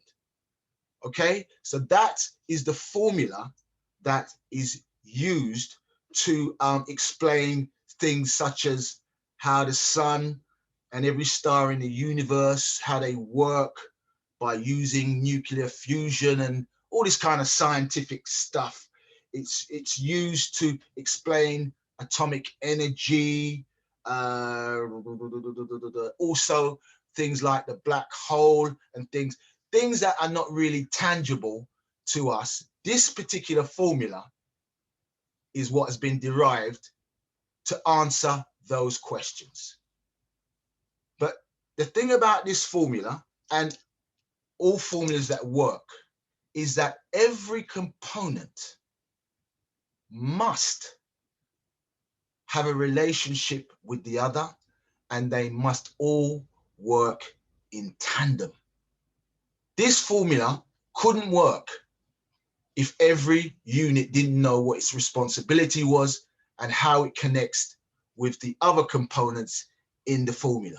And it works so well that it stood the test of time even up to today. And even though there are challenges out there to say that this particular formula, there's something missing, well, up until this point, it's the one that works, and it's the one that we all use.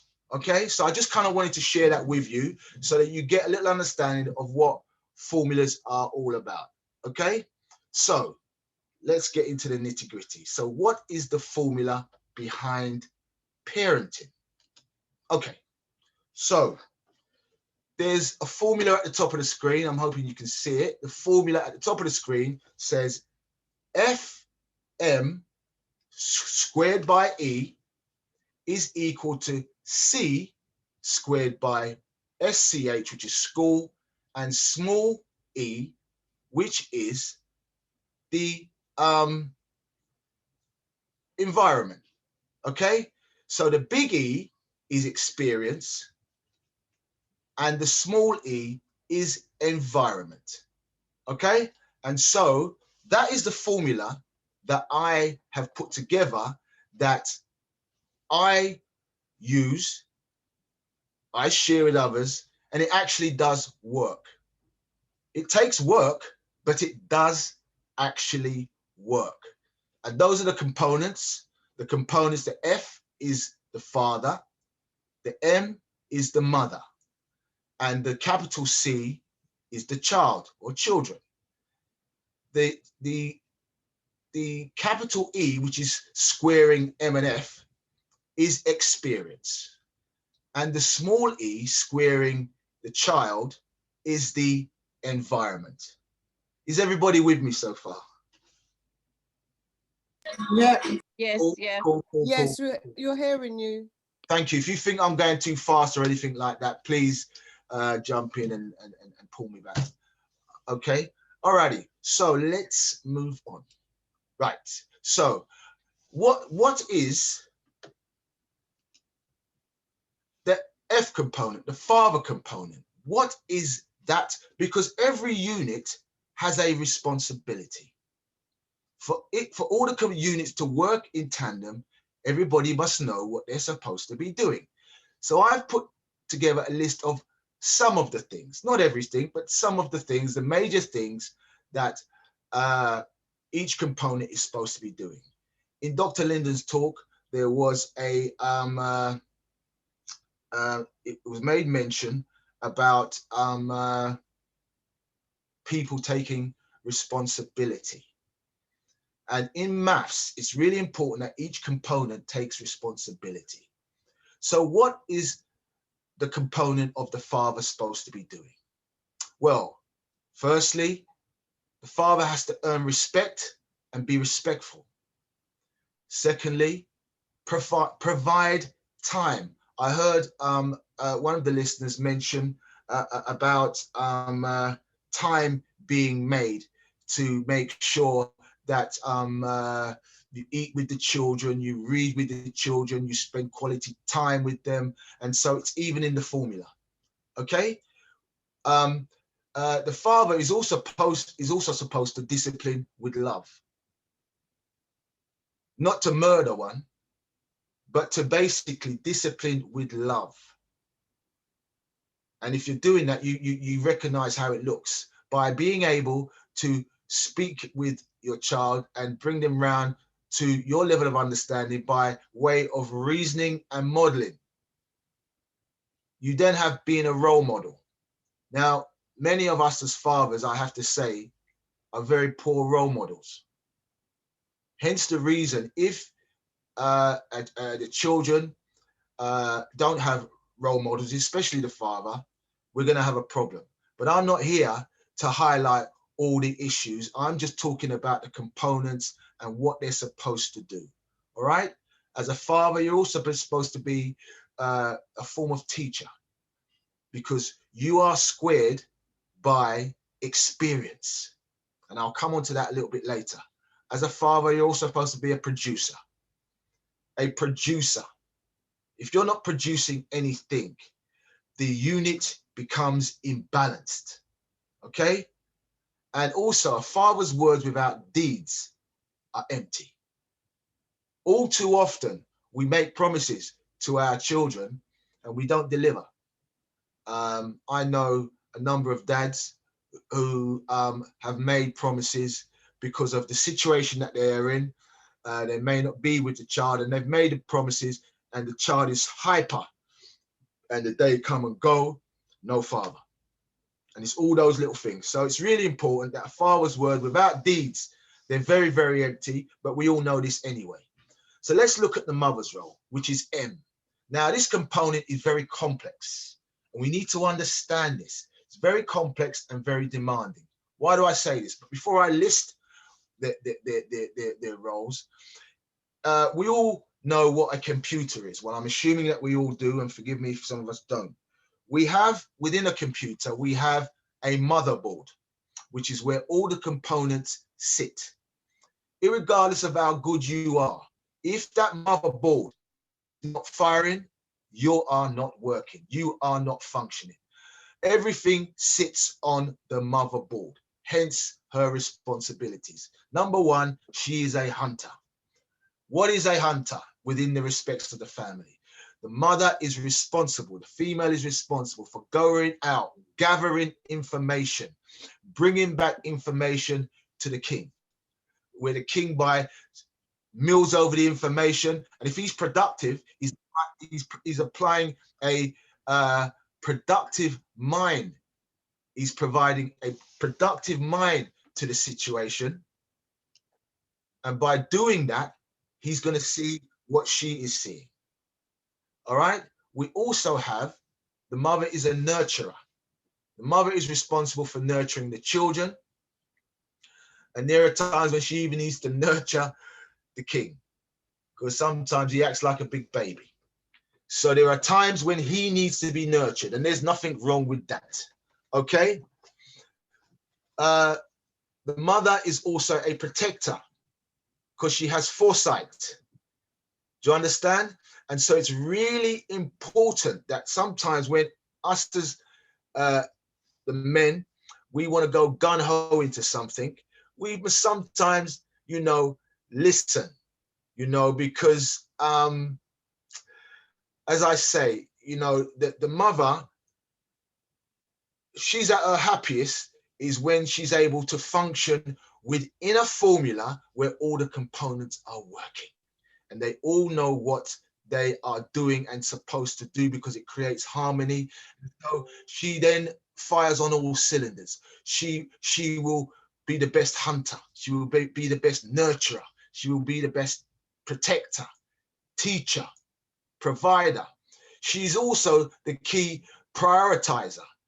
She knows what the important things are within that unit that need to be tackled first.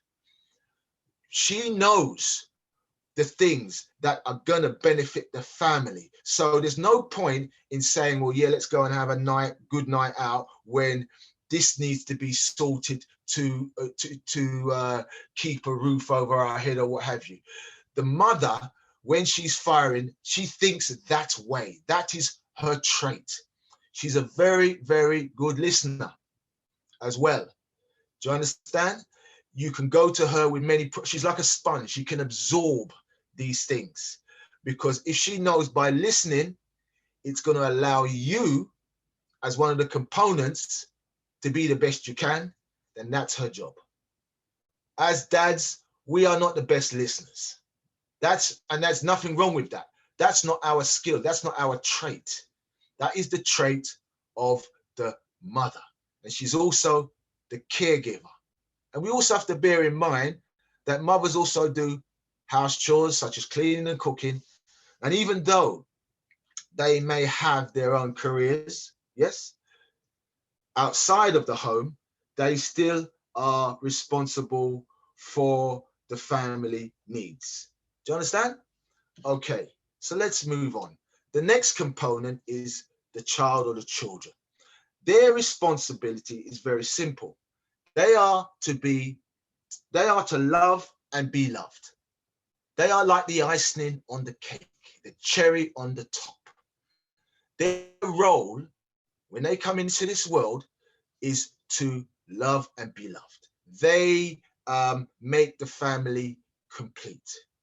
The child's role is to be raised by loving parents into an adult with a bright future. I'm just giving you the descriptions of what each component is supposed to undertake within the formula. Okay? All right. So now we have, I want, is that, yes, those are, is that all of my, I think I'm missing something here. Okay, we have, yes. Also in the formula, we have E, which is experience, which is what the mother and the father bring in to the formula. When they get together, because I heard it mentioned in Dr. Lyndon's talk, you have two individuals that come from different backgrounds. Yes, and the experience that they bring into this particular formula, you know, is human experience, design experience, goals, and learnings. You come into this relationship with a number of expectations, what your views are, things that have gone on in the past, things that have happened to you in a good way and in a bad way. All of these things are things that you bring in to the relationship, which creates the formula. So we need to be aware of this, that if we have certain issues and we know this, and you are going to be a unit in a formula, it's very unfair when you think about it. And many of us don't think correctly too often, but it's very unfair to go into a relationship and to hide a lot of what has happened. That should really be when you are in the relationship for the first time and you are getting to know each other and what have you, and as time goes on, you know, I think it's really important when the unit tells you that you are supposed to reveal your hand. Your wife doesn't want to find out after you've been married that, you know what I mean, you've been inside for 15 years and she knew nothing about it, and whatever it was you committed or whatever it is, or whatever, it doesn't have to be that bad, that specific. But the point I'm trying to make is it's really important that each component understands the other. I mentioned Einstein's theory of relativity. Those components work together because they have been introduced and they know the capabilities of each other and they work in sync. Okay, now let's look at the school, because the child is squared by the environment and the school. Now we know, or we should know, that the primary function of the school is to bring structured academic teachings to the level of the listener. I'll say that again. The primary function of the school is to bring structured academic teaching to the level of the listener. So as a teacher, tutor, lecturer, your audience, you should be able to analyze your audience and pitch the information that you are sharing with them to their level. That's what makes you a good teacher, hence what makes the school a good school. But we know in many of the schools today, especially for our children, that's not necessarily happening. with all the statistics flying about as to how well or not we are not doing. Statistics will tell you, and I'll just throw this one in, since the 1950s, black boys have had the lowest exam results on average since the 1950s to date. Now, is that an accident? Since the 1950s. So when one or two seem to make the grade, we shouldn't be throwing parties, because the masses are the ones who are going to be making the difference that we need to see and stand on our shoulders. They're the ones who are failing. There was a mention of university, and I have been to university and I've lectured in university, and I'm here to tell you that you do not need to go to university to be successful. You do not need to go to university to achieve your heights. What needs to happen in these schools is that, and it's not going to happen in these schools, what needs to happen with our children is they need to be taught by us. They need to understand about their culture. The teachers is supposed to explain that to them. The teachers is supposed to give them understanding about their natural resources, where they come from. Those are the things that are going to make the difference in a child's life. Just throwing academia at them, and in a way whereby, have you ever been in a scenario where somebody's providing you with information, but it just seems as if something's missing, as if to say they don't fully understand what they're saying, but they're doing just enough to make it believable, but you don't understand it. What I simply mean by that is this: if you really understand what you know, then you should be able to make a 5-year-old understand. And that's my point. And if it's not happening in the schools, then we need to take stock. All right. So we also say that we are squared by the environment. Our children are squared by environment. That was also mentioned in Dr. Lyndon's talk. Somebody spoke about, I think it was Bianca, please correct me if I'm wrong. And she mentioned about the environments where we don't choose the environments where our children, we bring up our children in, and it's not something that we want to do, but this all stems from all of the components working in this formula. And I'm going to go to that in a minute, because the environment plays a big part into conditioning of us and our children. The environment can simply be described as the surroundings or the condition where we live or thrive. And the environment is what influences how we and our children live and develop. That is a fact. Now, we can put some spins on it and what have you, but the fact remains that, children who are brought up in the sticks out where it's just pure greenery, they think totally different to children who are brought up in maybe cities, compared to some of the students who possibly are brought up in the more downtrodden areas. All right, so those are the components about the formulas. And I also wanted to mention about the single parents, because even it was interesting that, again, it was mentioned about the single parents, and many of us are single parents. For 4 years, I felt like a single parent. For 4 years, I felt like a single parent.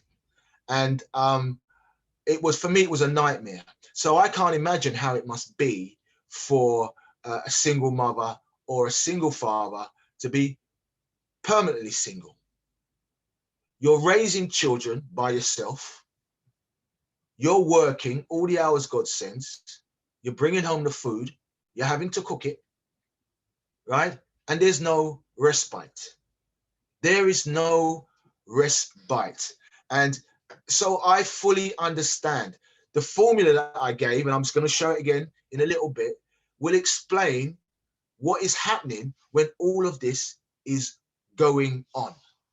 All right. So these are all of the components within that formula that I mentioned a little bit earlier and I showed you, and I will bring it again. But I also thought it's really important to mention about single parents, because many of us are single parents, but there's a reason why for that. So let me just move on, because I am mindful of time. What is the solution? Because I could speak all day long about all of the issues that we face.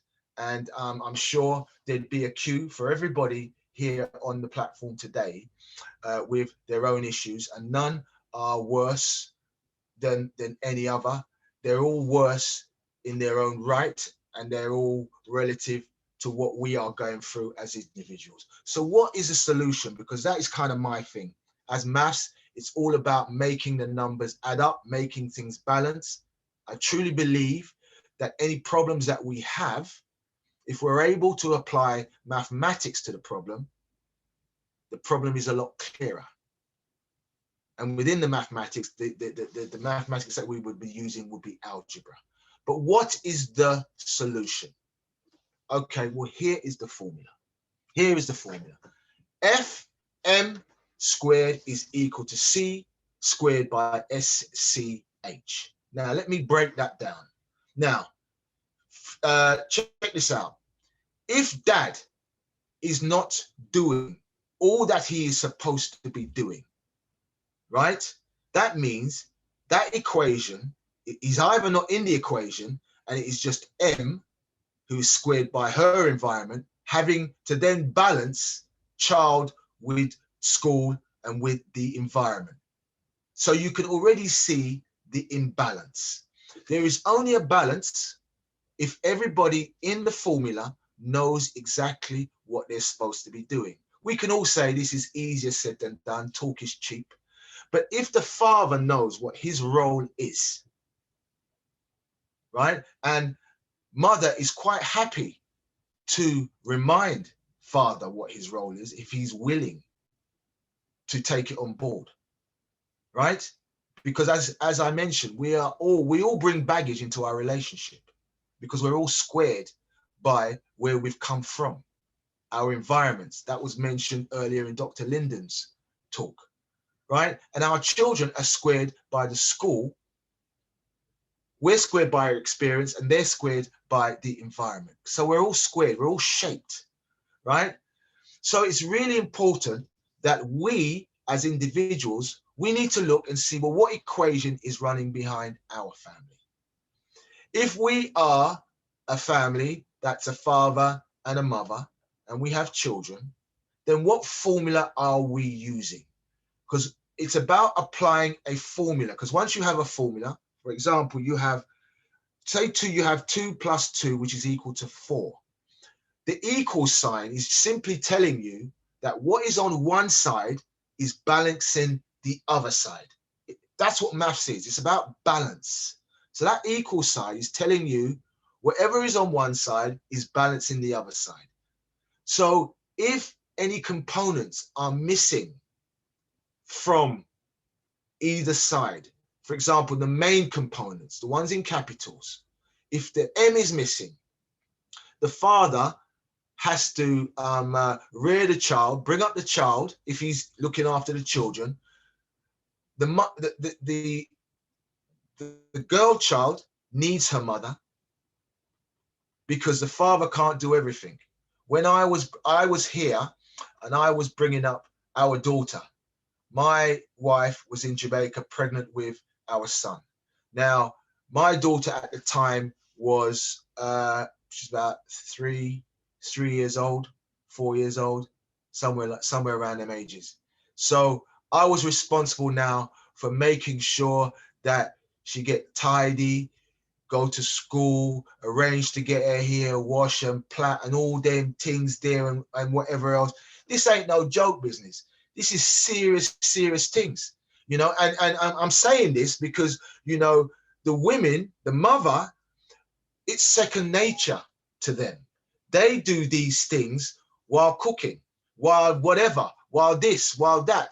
It's a big thing for many of us men. And it's not that we're inadequate. It's just that we just do things differently. And if all the components are able to understand what their roles are and complement all the other components in the formula, then the formula works well. My wife, my queen, my empress, we have this formula in place and we are still fine-tuning it. Because why? Because each one of these components, the F, the capital F, the M, and the C are all variables. In maths, there is a term called variables. Variables is a component that fluctuates, goes up and goes down, up and down, up and down. That is what a variable does. The other components, even though they are variables, depending where you go, they become more permanent. For example, if you're squared by the environment, if you are living in a certain environment, that is how it is, generally, okay? And you have the option of living in that environment or moving somewhere else. School, again, that is a variable, but depending on the type of school you go to. You've got bad schools, you've got good schools, you've got indifferent schools and what have you. So depending on the school you go to, if you go to a bad school, it's very unlikely that after a year of being there, it's going to become a good school. It may come better, but define better. And then we have the environment. I just lost my train of thought there. So those are the components. And for me, it's really important about taking time out to understand what equation is running behind your family, because you can do that. You can just sit down and you can just look at your family and you can actually just write this out. Father, mother, blah, blah, blah, blah, blah. And you can create your own list. It doesn't have to be the list that I put there. What do you expect from father? What mother, child, the schools? Those three components, what are your expectations? So you can start to manage this. So instead of the brother that came on who was speaking about giving some advice, and he left his details in the chat. Coach Nandi. I do apologize. Yes, Coach Nandu. He mentioned about see, once you understand your situation, you then have a choice. Because if you are a man and you are with a woman who you feel is not on the same page, it's your job as the man to show her the page, give her understanding and what have you. If you try everything within your power, then, and you're still getting the wrong answers, you have to change components. I'm not suggesting that you go out there and just what have you. The point I'm trying to make is everything is about maths. And if you understand and can apply the components to whatever situation you have, maths can help you understand it. Because many of the problems that we go through are not tangible. We can't feel them. Maths is similar. And it's really important that, it's really important that if we want to understand what we're going through, it's really important that we apply a formula to it, so it gives us understanding. This is what I teach my students. There is a brother who, a great scholar of ours, who has now passed over. Dr. Diop. I'm sure many of you may have heard of the brother. He was born in Senegal. He's a historian. He's a anthropologist, a physicist, and a politician. He studied the human race, their origins, pre-colonial African culture. He was an amazing lecturer. Now, he was concise and he understood that what you taught was just as important as how you teach. All right. Dr. Diop created an African methodology that he encouraged, and it's called Tep-Hesep. Tep-Hesep, and it's spelled T-E-P-H-E-S-E-B.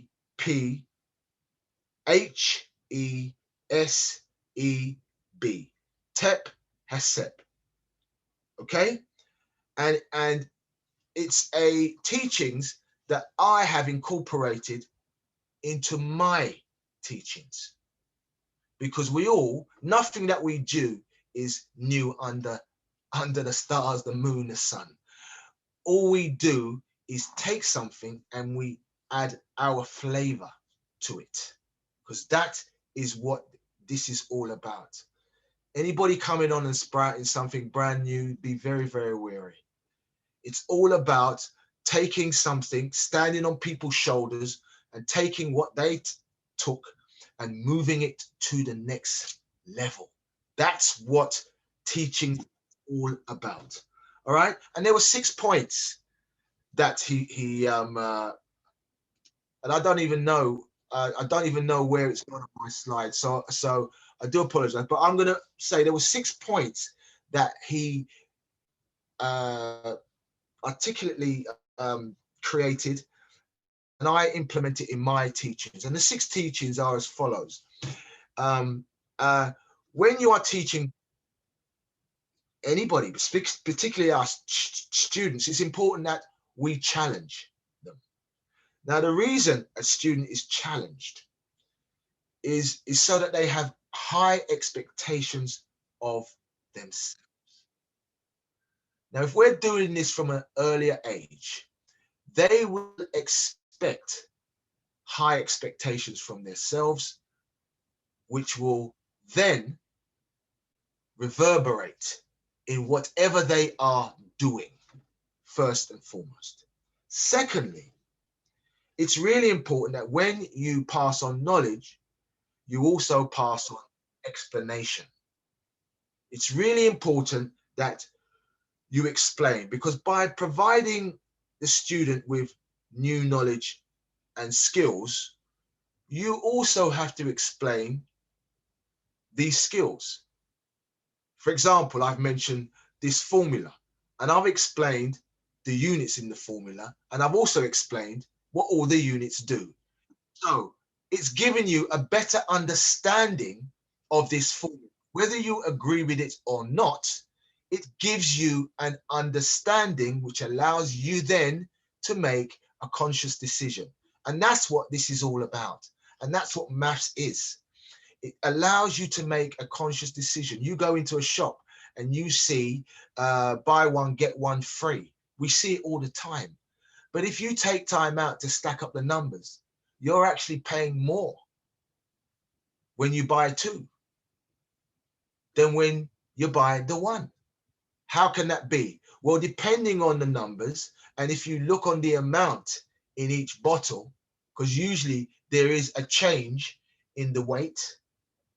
So then you have to work out, well, what am I paying per whatever unit they're using? If it's a bottle of oil, it's fluid. If it's I don't know, tin of whatever, it's ounces.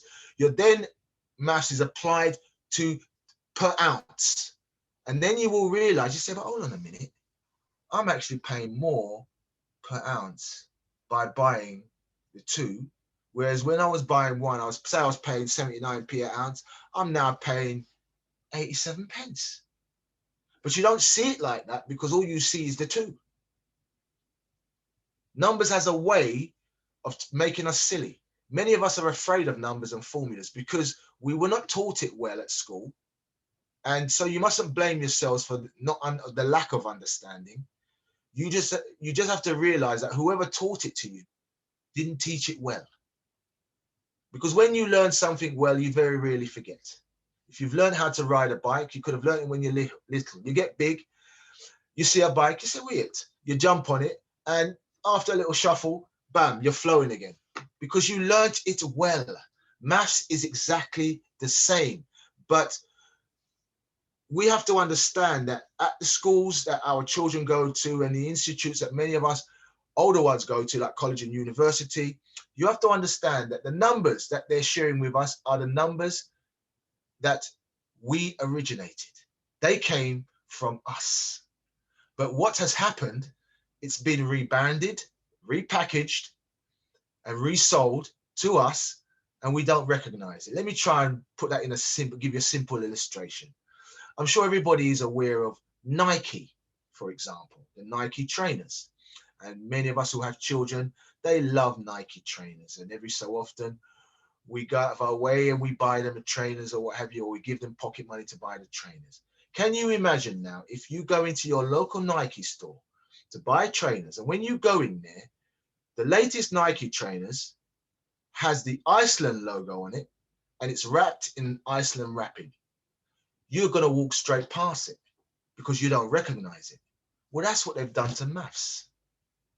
Because we don't recognize it, and because they put all these terms around it, we just don't recognize it. Bianca talked earlier about a community raising a child. You know what I mean? It was all systematic. It was all mathematical. Everybody knew, every component knew what their responsibility was. That, you know, everybody knew, so everybody was working in tandem. So I get it. Over here, we don't have that luxury. But it's really important that we are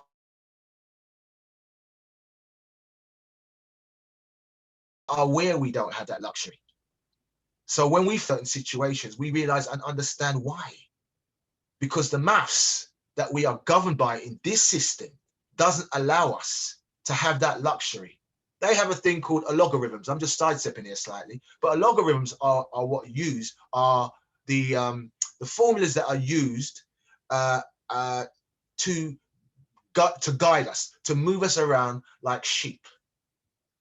Well, what do I mean by that? Well, for example, a logarithm is a formula, similar to that formula that I've got up there.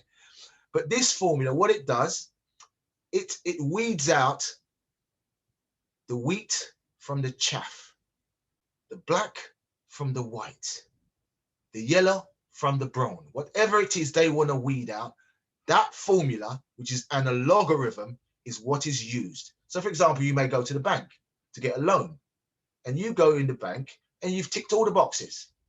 Yeah. And your neighbor next door, who's a lighter shade than you are, also goes to the bank. And they don't necessarily tick all the boxes, but they come out with the loan and you don't.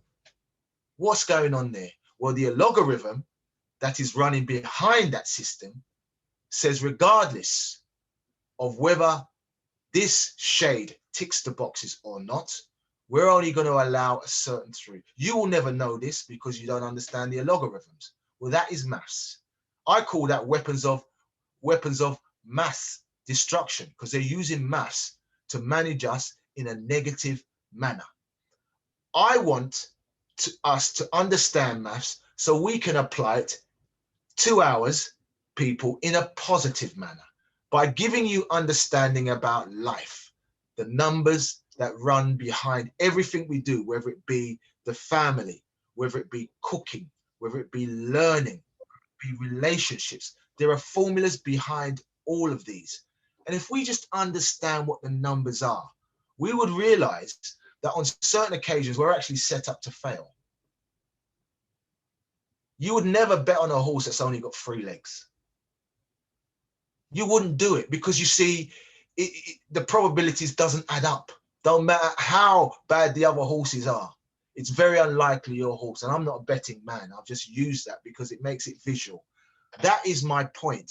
And so for me, it's really important that we understand about formulas, equations and numbers. This formulas, as I said, has helped me. It's helped me understand my Empress. It's helped me appreciate and value what her role is. And she encourages me to meet my duties, what my role is, because she's the motherboard. If I understand that she's the central processing unit in the family equation, if everybody understands that, then the respect is second to none, and you will find that everybody, all the components will work in harmony. Sister Jean, thank you very much for allowing me to warble on. Let me stop my screen. Yes, you know, yeah, I just think it's really important that we as a people, we gravitate to numbers, and we really, you know, encourage our children to, you know, to understand numbers. It makes their life so much better, so much easier. I homeschool my children. My son is 10. My daughter is 14. One of the reasons that we took her out of school, and she was going to a pretty decent school, and she was getting very, very good grades, she brought home some maths homework, and she got the homework from school, or the work was done in school, and so when we brought it home, she said, "Dad, I've got a problem with this. I can't get it right." So we went on the board and we worked it out, and we could not get the answer that the teacher had got. We couldn't get the answer. I'm thinking to myself, now I need to know this one, because I don't know this one. I was intrigued now. So I said to her, when you go to school tomorrow, politely say to the teacher, cash your teacher one away. And the teacher was one of our own, a black man, one of our own. And when he went, I said, when you catch him, you say to him, "Excuse me, sir, is it possible you could give us some understanding with regards to how you got the answer?" We don't want to know what the answer is. We want to know how you got it, because me and my dad worked on it and we couldn't get it. And you know what he said to her? He said, "Well, you need to go home and try again." Now, this is a student that wants to learn. Imagine those students in the class who don't want to learn. Right. He's having a field day, he is. So for me, when that came up, no, I had to go up there. And I says, "You're out of order." And in the end, they've moved him on, because what has happened is, it came to pass that the way they were teaching the students, all they had was a question and answer sheet. That fuzzy bit in the middle, they didn't have, or he didn't have it, and a number of them don't have it. That's no different than the Red Cross or Save the Children, or whoever they are, going to the African continent, yeah, and dishing out stale whatever, or whatever it is they dish out, instead of creating something whereby, or putting something in place where we can create understand how it works, so we can create our own. Maths is like that. Once you have that fuzzy bit in the middle, and that's where I come in.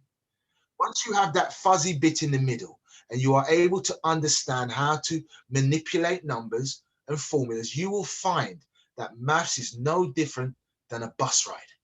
Because a bus ride, you start somewhere, you know what bus to get on, you look out for points, reference points, where you know to get off, and you get off at the right destination.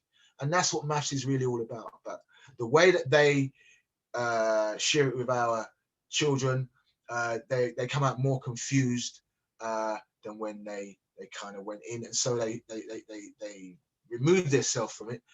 And obviously, if you're removing yourself from a class and you're not getting involved, you know, within that time, you know, that void, it has to be filled. We talked about E equals MC squared. That void has to be filled with something. And it's a bit like a pinball machine. You know, like if anybody's played a pinball machine, you fire the ball and it moves around. When you know the answer to something, that ball goes and lands in a memory hole where the information resides. When you don't know what the answer is, that ball bobs around and makes up a whole heap of noise because it doesn't know where to go to find the answer. Well, that's what maths is. If you're given the answers and you're given the correct examples, when you have a problem, you know where to go within your memory to get the answer. Maths is not about thinking, it's about remembering. So there you have it. Has anybody got any questions that they want to? Oh, thank you for putting that together so beautifully and so easy for us to understand as well, or me exactly. Because as I said, I had a math blockage because my schooling got interrupted when I was younger, where I was at the top of the class at one end, and when I got changed and transferred to another school, they had me doing squiggles because how I was taught in another school was different from how I got taught in the new school. So they had me in the corner doing squiggles and doing my B's the other way around and what have you. And I just lost it. I just blocked.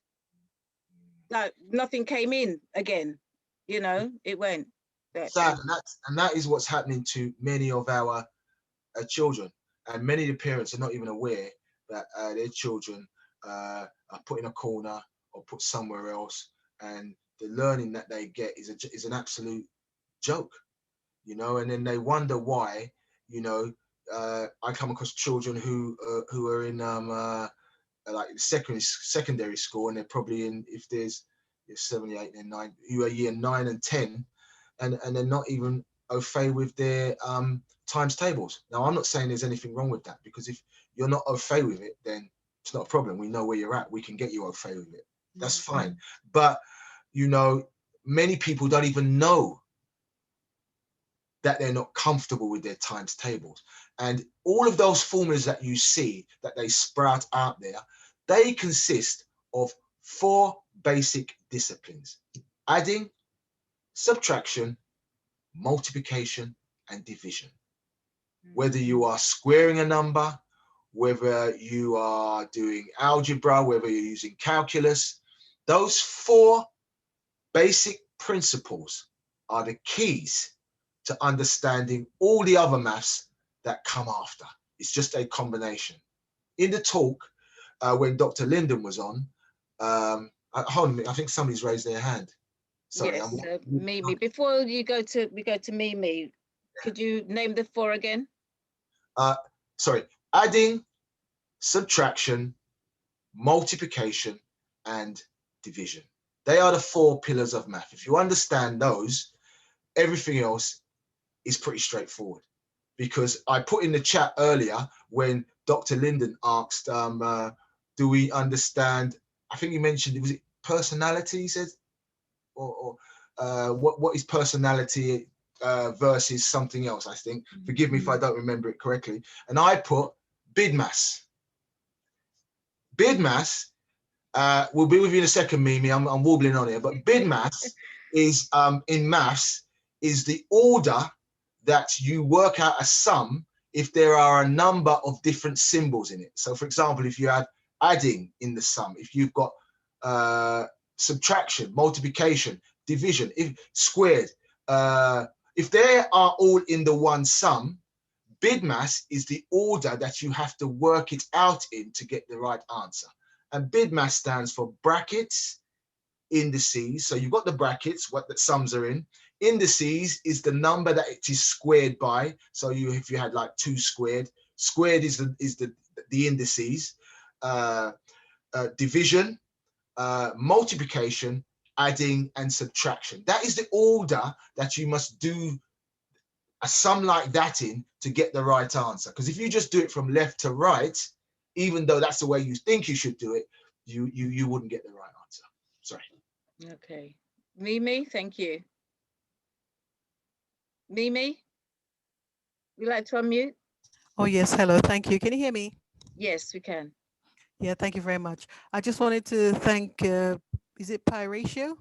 Yes, For his Pi Ratio. presentation. I myself used to be a math illiterate. I'm still not very literate in maths. I've listened to what you said, and you did mention, you said if you remember what you're supposed to be doing in maths, it's about remembering, then you have the answer. Is that correct? Absolutely. You're not Well, yeah, supposed to be. something I just wanted to share with everybody, something I learned that really opened my eyes to mathematics, and it was explained to me very clearly, is these specific words were brilliant and helped me a lot. If you know the formula, then you have the answer. So it's like making a cake, you have to put certain things in order to get the best result or the right result. But in any case, if you know the formula, then you have the answer. So you need to know how to apply and when to apply the adding, the subtraction, the multiplication, and the division. And once you have those in the right order, then you will definitely get the answer. So I just wanted to share that with everybody. Thank you. That was very eloquently put, Mimi. And I couldn't put it any better. We also have to understand that maths is, whether we like it or not, maths is the #1 universal language, whether you like it or not. Now, Mimi mentioned about the formula, and which is what I touched on in the presentation today. Every sum, and it goes to the fuzzy bit I was talking about in the middle. That is where the formula resides. Right. And it's really important that, for example, if you're adding, you should know what the formula is to add, subtract, multiply, divide. It's exactly the same. And it's that fuzzy bit in the middle that eludes many of us. So Mimi was absolutely spot on with regard to understanding the formula and when to apply it. And it's a bit like speaking a language. If you're learning, what have you, Spanish or French, there may not be as many letters or what have you in their alphabet as there is in ours. They may use a number of terms twice, but it's how it's said and when it's said. So there's a law behind it. So and a bit like maths, there are laws and guidelines and rules, which makes it the language that it is. Exactly. Thank you very much. I like that. Yes, wonderful. No, thank you. Thank you. Has anybody else got any questions or observation?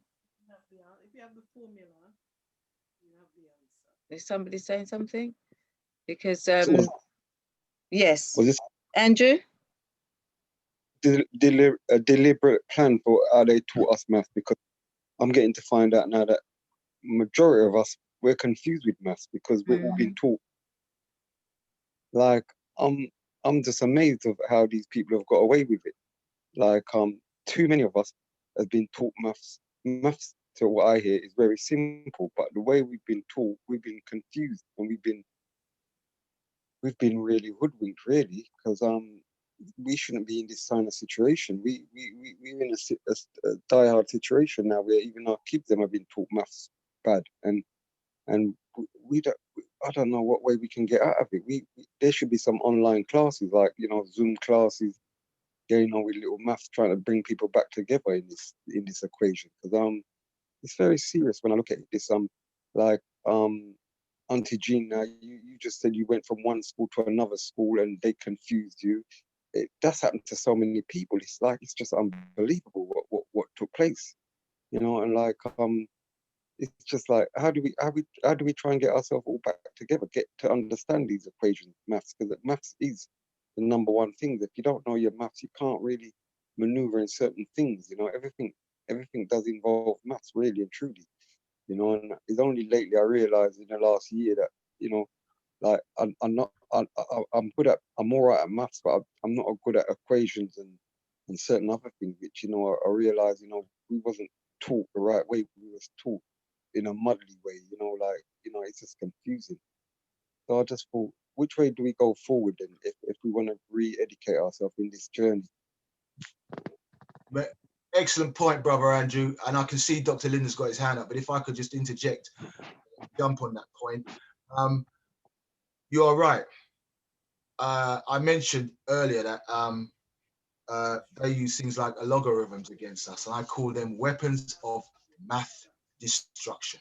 because that's what they've done. They've literally, like you say, they've confused us. Because you see, if you understand numbers, you'll understand your history. You'll understand when we actually were around. You'll try and equate the numbers. You will know when they came on the scene. you will then begin to understand, you will begin to understand your worth. They know that numbers is the key. Numbers are the key to unlocking all of the problems that we have. If you look at, you know, if you just apply it to for what's going on now with regards to, for example, say the pandemic, you say about not understanding the numbers. They throw out things such as, oh, you know, 45, 85% of people have taken the vaccine and or whatever. But the thing they don't do is tell you 85% of what? Because 85% sounds big. But if 85% of 15 people, it ain't that much. You see, they conveniently leave out certain units and components. And because they know that many of us are not fully versed, numbers is a thing that scares people.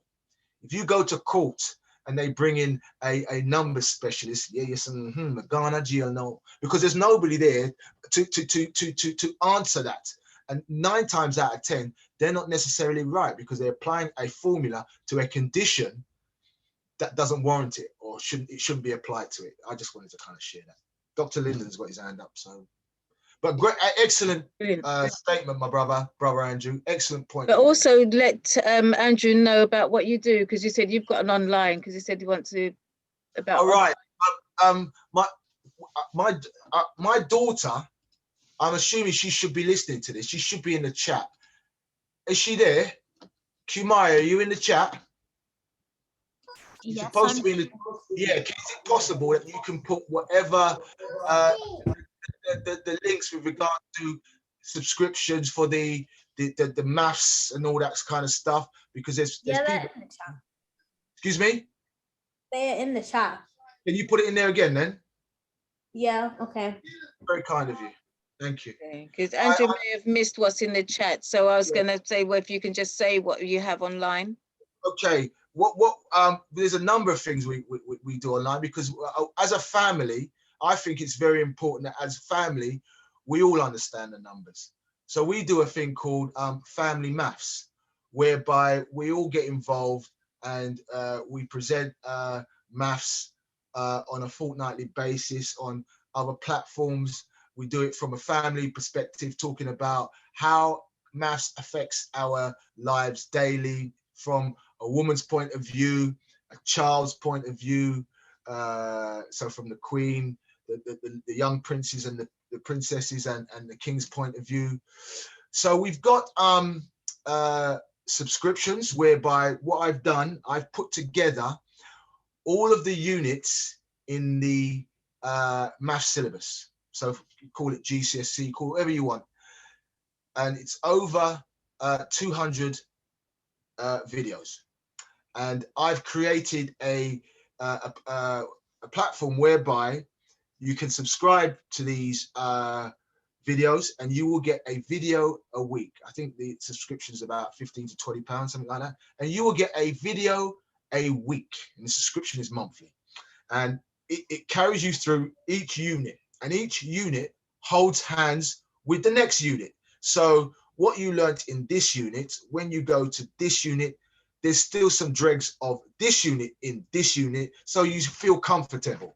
You're holding hands, you can see where the connection is, how it relates to one another, and the terms that are used in the different units. So we go through all of those units, explaining how they work, how to break them down, how to understand them, and how to apply the formulas. So we teach you about the units, we teach you about the formulas, and we teach you how to create that fuzzy bit in the middle to answer the questions. All right, okay, yeah, sure. When you want to come. My daughter's she wants to say something. So go. Hey Tep, I'm Kimayo, and Who are you then? I'm Kimayo. My daughter. Yes. That's what you need to let them know. Okay, Yeah, I'm yeah. Kimayo, High Ratio's daughter. Right, okay. And I'm just here to tell you that we're on the Felipe Matthews show every 2 weeks. All right. We also have Instagram and TikTok, and that is the math surgery _ Are you going to put it in the chat? Yeah, I'll put it in the chat. Okay, go on. But say it there, go. Yeah, and the rest of the details will be in the chat. And the rest of the details will be in the chat. Fantastic. Thank you very much. Very eloquently said. Thank you very much. Yeah, so, you know, our aim is to give our students an understanding. You know, I feel their pain because when I went to school, you know, I wasn't very academic, even when I was in secondary school. It was only late on in secondary school. I remember my maths teacher, and we made it easy for him. Not that he was interested, but we made it easy for him because we were just maybe screwing up papers and throwing it about the place and whatever else, because we just didn't get it. When you don't get something, you know, it becomes boring when you just don't get it. So it's really important that whoever's teaching, as I mentioned, they bring the knowledge to the level of the listener. So that's what I've done with these videos, because I've geared them towards our Black children.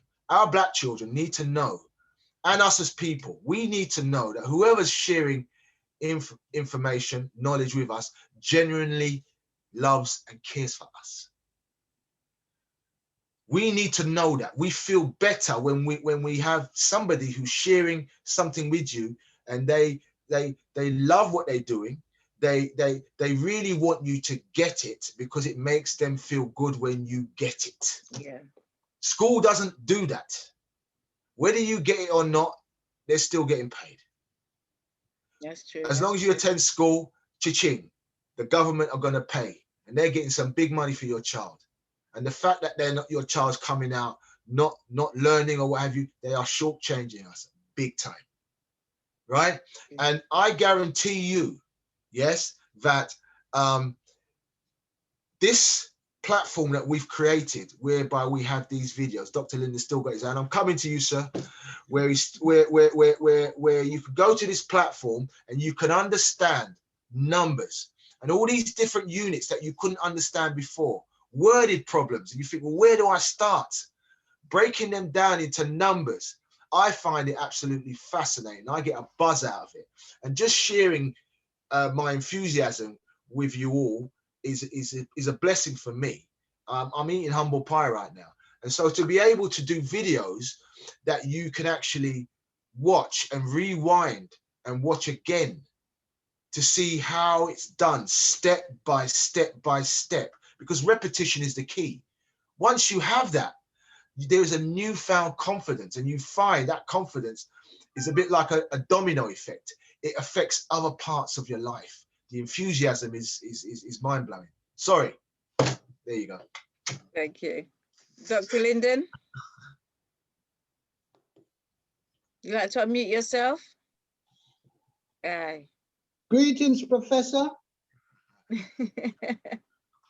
Greetings, Professor. How are you, sir? How are you, sir? Well, I'm always stunned by how you make things so simple. You know, the way you've broken it down. To me, you are the repairer of the repairer. Yeah, and I'll just tell you one major thing, apart from the subject subjects that you are able to teach. I believe that for years I've known this. It's the if there is a teacher, let's say, show me the teacher and the student will appear. Well, that's fine. But what's the good if the student, when the student appear, the teacher doesn't know the preference of that student's learning? That to me is the key. Yes, I teach all the time. Everything I do is teaching. But I say we are each unique. Yes, and there are learning preferences. A visual, I've found, hates to just hear yap, yap, yap, yap, yap, yap, yap. Hates it. Can't learn anything. Gets bored very easily. Yeah, starts going and running Tron, playing Tron and stuff. And this is they taught me. All I'm telling you now. Yeah, because I said, okay, so what makes you don't want to go to school? And they said, oh, first period. Nah, I don't like that teacher. They don't know what they're doing. All they do is yap, yap, yap, yap, yap. This is the 21st century. It's about time we understand that there are different preferences for learning. I guarantee you there's no bridge from nursery school to junior school. There is no bridge from junior school to secondary school. There is no bridge from secondary school to college, and there is no bridge from college to uni. And I have surveyed the whole planet. And I've asked the same question, and I get in every language the same answer. And it depends whether or not the teacher understands that we also learn from our students. See, the ones who can't teach the subject is because their pomposity is killing them. They are so pompous. I'm the teacher, I'm the great I am. And the student doesn't matter to them. Yes, the well-being of the student isn't mattering to them. I want to give you one example, and then I'll finish. I started teaching each of my children from 2 years old. You've gone now, Professor, what's happening? Not at all. I'm just literally going to refill my bottle of water because you're on, and I need to refill my bottle of water. Okay, shall I wait? Not on for too long because we're nearly finished. No, literally 2 seconds. Literally 2 seconds. Carry on, carry on. Well, can you hear me? Dr. Lyndon, yes, carry on. Yeah, I'm just going to give you the one example. I teach all my children from 2 years old. They start out with half of the 2 times table. Because I know giving them the whole thing at that age might be a little bit much for them. By the time they come to 3, they have moved forward with at least up to 4 times table. By the time they get to 5, I guarantee you they're about 8 times table. And by the time they come to 7, they know they're up to their 12 times table. So it's a matter of strategy. You, Professor, have the strategy. You make maths or whatever you teach, interesting. That's all that student ever ask. Make it relevant to living. Make it relevant to lifestyles. Make it relevant to let us know how important it is that we know. So thank you very much for taking all of that care. And preparation is another thing. Most of these teachers, they don't even know what the lesson plan is. And my queen embarrassed them many times asking them that when we go to school visits. They don't know. So thank you for taking the time out, my brother, and sitting down and working out things the way you do, and then breaking it down into component parts. Like you say, everything dovetails into the other from your videos, mainly because you care. You want them to see associations. Yes? So thank you once again. Brilliant show, my brother. Brilliant show. Queen Jean, me call you. You're very clever. Yeah? You pick up on this, man. You can see where he's at. He's in a different zone to the also runs. Okay. Thank you, my brother. You and your family. Thank you, Dr. Lyndon. Thank you. I'm humbled by that. Sorry to interject. There was somebody in the chat, I'm not sure who it was, but they wanted the points that I mentioned about Dr. Diop's mythology. I was just wondering did you recognize that? They wanted me to go to just mention pi ratio is del right. Yeah, you gave 2. You said challenge and you said explanation, but you said there was 6 and you didn't. There was 6. There was 6. Didn't finish the others. Yeah. I apologize. I got sidetracked. Yeah. So just follow through, please. Yeah. No worries. So after you have explained to the child with regards to the knowledge and the skills, then it's about modeling. Okay, it's about providing it's about the student knowing how to apply the knowledge and the skills, which is the modeling. So that would be step number 3. Okay. Then number 4 would be deliberate practicing. Deliberate practicing. It's really important that the student deliberately practices so the knowledge and skills are fine-tuned and readily available. I mentioned earlier about when you're doing maths, you're not supposed to think, you're supposed to remember. So if you're deliberately practicing and fine-tuning the skills, then when a problem occurs, you only have to remember. A problem is only a problem when you don't have the answer. When you have the answer, it's no longer a problem. Students tell you, oh, this is easy. Well, it's only easy because you know the answer. But when you don't know the answer, all of a sudden it's a problem. So it's really important about that deliberate practicing. And then you have to allow questioning. Question the student. Allow the student to go into their memory. Because if you question the student, they then have to go into the pockets of their memory and bring out that information. Yes? So you have the practicing, that's fine. But you also need the deliberate questioning as well. Questioning, for example, if I teach somebody their times tables, I'm not going to ask you to recite your times tables. If I've asked you to learn your 6, 7, and 8 times tables, I'm going to say, okay, what's 5 6s? What's 9 7s? What's 3 this? What da da da? Because you have to then go and pluck this out of your memory so you're fine-tuning the skills, okay? And then you have the final component is feedback. You have to allow the students to ponder on how they can better their knowledge and skills to benefit them in the future. Because you've learnt your times tables, you've learnt this, and okay. So now you have these skills. How now can I better use them to benefit not only me, but those around me? So the 6 are, first is challenge,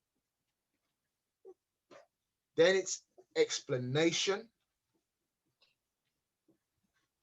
then it's modeling, then it's deliberate practicing,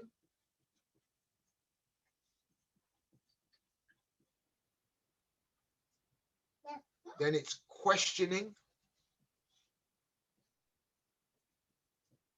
and then feedback.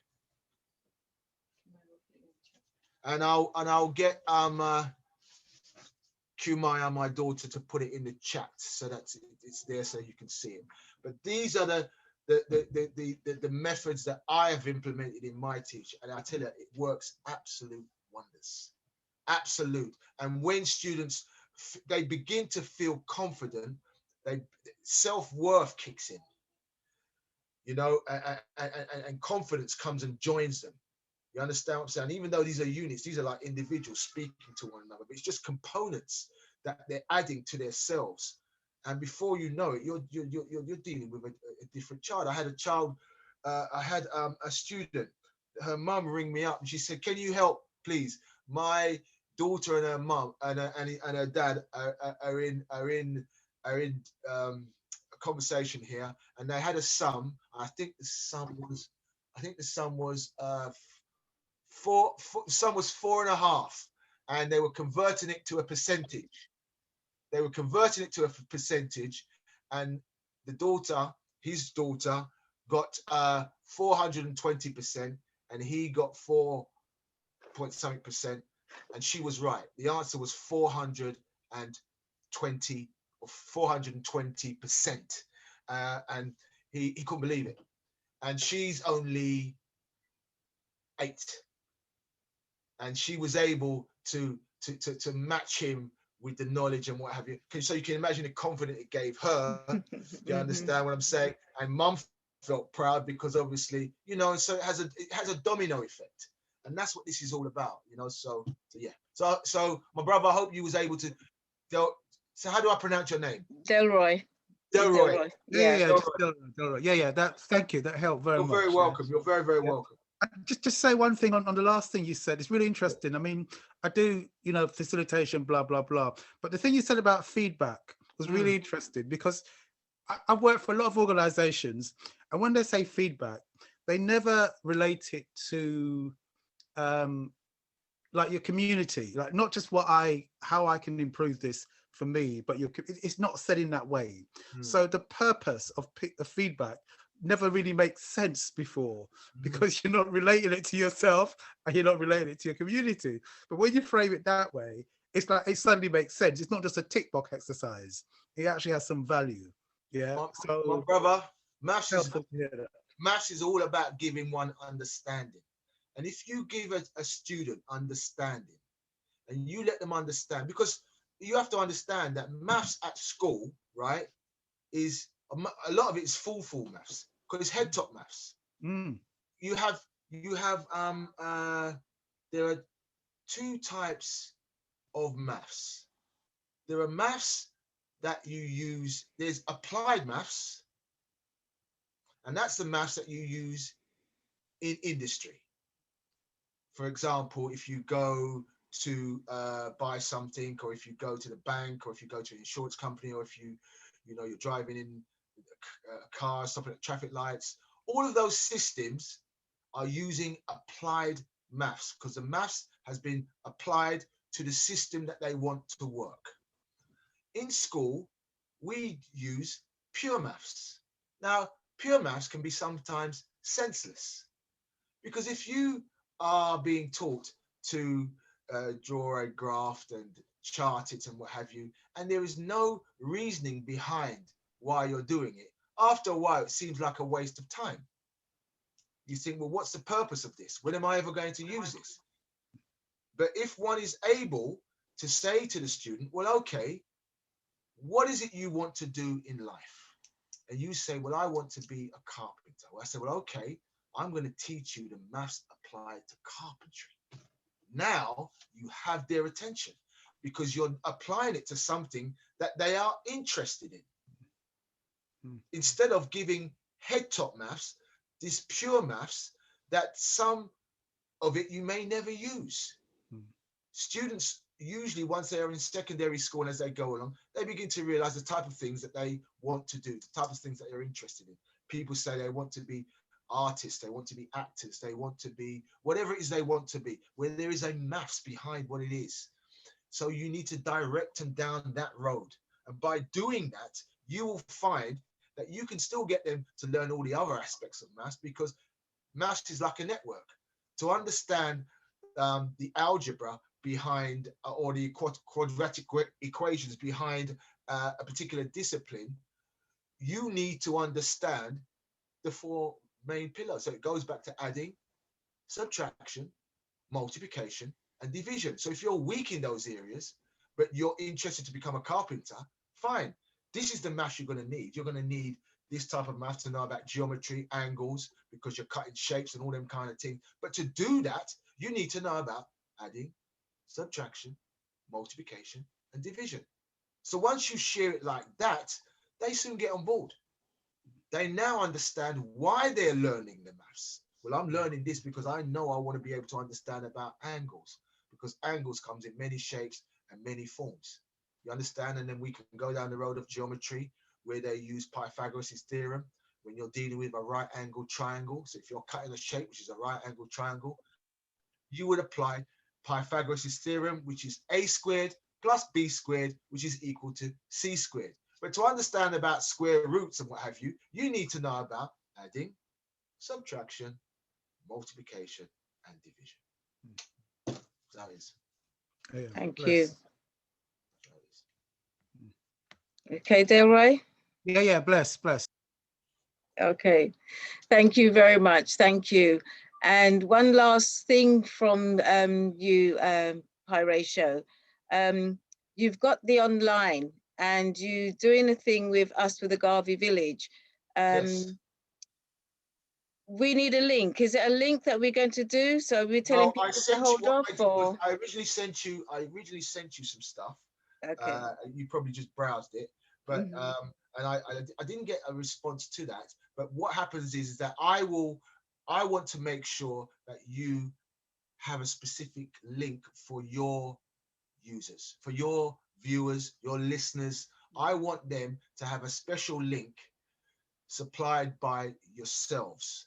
Right. And that link is purely for your platform. Helps your so even if you give it out and somebody on your platform gives it out, it relates to your platform. And every time a link from your platform is accessed, half of the subscription will go to the Garvey Foundation and whatever it is they do and everything they do. So it's our way of giving to our community and helping, because as we say, talk is cheap. It's very, very cheap. People can talk all day long, and at the end of it, you think, well, what was that all about? It's about doing, and you are doing. You are doing. And so I think it's really important. And it's about maths and the balance. If individuals can come in on this platform and are able to access a bigger audience than normal and are able to share what it is they do, there has to be, in my eyes, because I'm a maths guy, it's all about balance. There has to be, it's like a two-way street. There has to be that for you listen, in the world, there are about 7 billion, 8 billion people, somewhere around there. 4 billion of them are black people. 4 billion. We are the majority. Yeah. We should, there's no way we should be poor. None of us. But the connection is not there. Yeah. Can you imagine all of us on the platform will have a skill or an art or what have you, and you're able to access, say, even if it's 2 billion people, say you access 2 billion, right? And say even a tenth of those people got in touch with you, you'd be inundated. Do the maths. Yeah. You would be absolutely inundated. So what you're doing, sister, is an absolute blessing. You're allowing those who have certain skills to actually gain access to a different set of people who have the same issues as those on different platforms. And by having that connection, we're creating this network whereby, you know, we're interconnecting with one another, and we're sharing what we have, and what goes around comes around. And if people are subscribing to my program, and it's an amazing program, then why shouldn't this platform get half of that? Thank you. Thank you very much. You're very welcome. So yes, we will definitely, we'll have that link for you. We'll talk after or whatever, and we'll sort it out. We'll make it happen, because the offer has been given in good faith. Thank you very much. Thank you. And those who enjoyed and heard, and as I said, get inspired by Pyro Show, he's going to be coming back once a month, and he's going to be back here the first Friday of each month. So we'll be hearing more about maths, how maths is interlinked with our lives in every part of our lives. Absolutely. So thank you. Thank you. Thank you for having me, Ashe. Absolutely brilliant. Thank you. Thank you.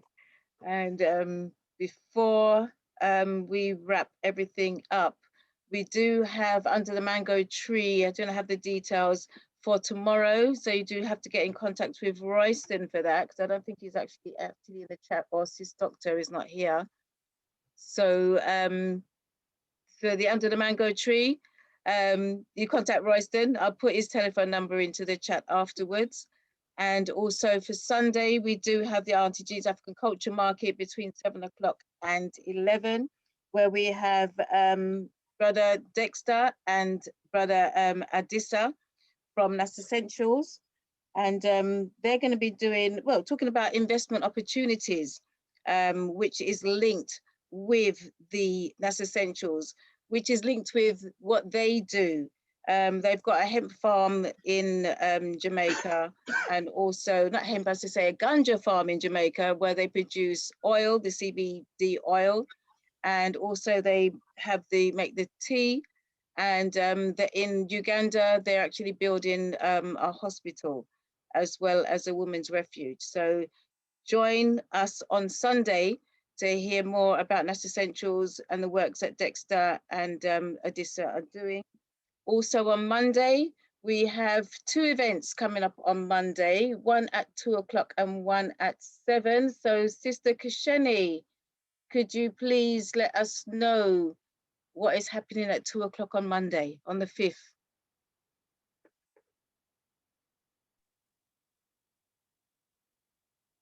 Do that with my video. Is it working? Great. Yes. Yes, thank you, Auntie Jean, and greetings to all.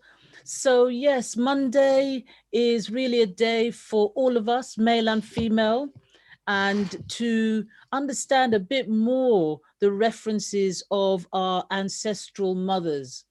And this time we are going to hear about Nyabingi. Now, we know that in the Rastafari movement, that is something quite central, and His Imperial Majesty and his connection to Nyabingi. Well, we're going to have somebody who is actually directly linked and on that bloodline in who the woman Nyabingi was. So that's quite exciting. And then we know the spread of Ifa into the diaspora. And one of the places where it settled strongly was Cuba. So we have a sister that's going to talk about Santeria and her experience and what has come through her lineage from grandmother and so on. And we've got a bit of a change on the program because a sister from Zimbabwe is not able to join us on this occasion. But what we do have is some additional talks to what we were talking about in terms of yoni dialogues. And there's some surprising bits and pieces in relation to that area of the body that I think, gentlemen, you're gonna need to know. So I do invite you to join us for that. I know it's Bank Holiday Monday. I think it may well be one of those days that might be a little bit wet and grim. So why not join us at 2 o'clock and ask some questions, get to know more, and we'll have a good time. Thank you. Okay, have you got the link to put into the chat? Yes, I've put it into the chat. It's there now. Okay, brilliant. And also at 7 o'clock, we have Arthur Tomlinson's Pyramid Module 1, and we're on day 3. So Arthur, would you like to quickly explain?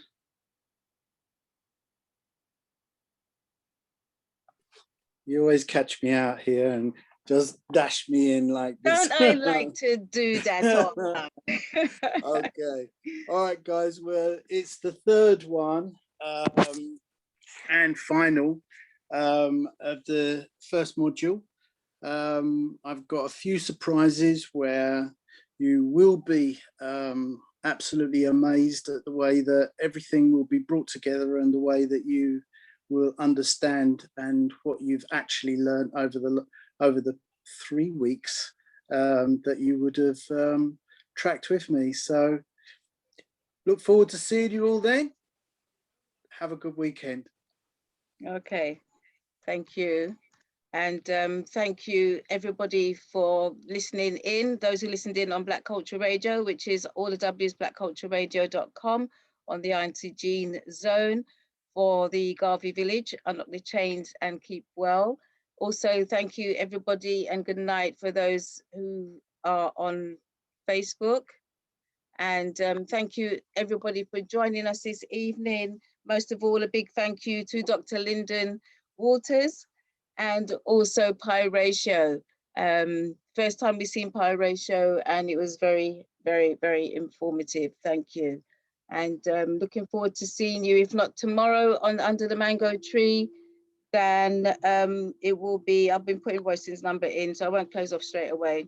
And or on Sunday between 7 and 11 on Auntie Jean's African Culture Market, whereas that will also be broadcasted live on Black Culture Radio, or on Monday at 2 o'clock with Sister Kasheni with Love Halo and the Auntie Jean's African Culture Market, or Auntie Jean's ACM special, and also with the ACM special with Arthur Tomlinson. So thank you everybody for all joining us, and good night. Thank you. Good night. Good night. Good night. Good night. Night, blessings. Good night, and Roy, take care. Good night, everyone. Good night. Good night, everyone. Thank you, Auntie Jean. Good night. Good night. Good night. Good night. Good night. Good night. Family. Good night. Hi, Queen Jean. Harry. Good night. Good night, Dr. Lyndon. Enjoy your fish. Will.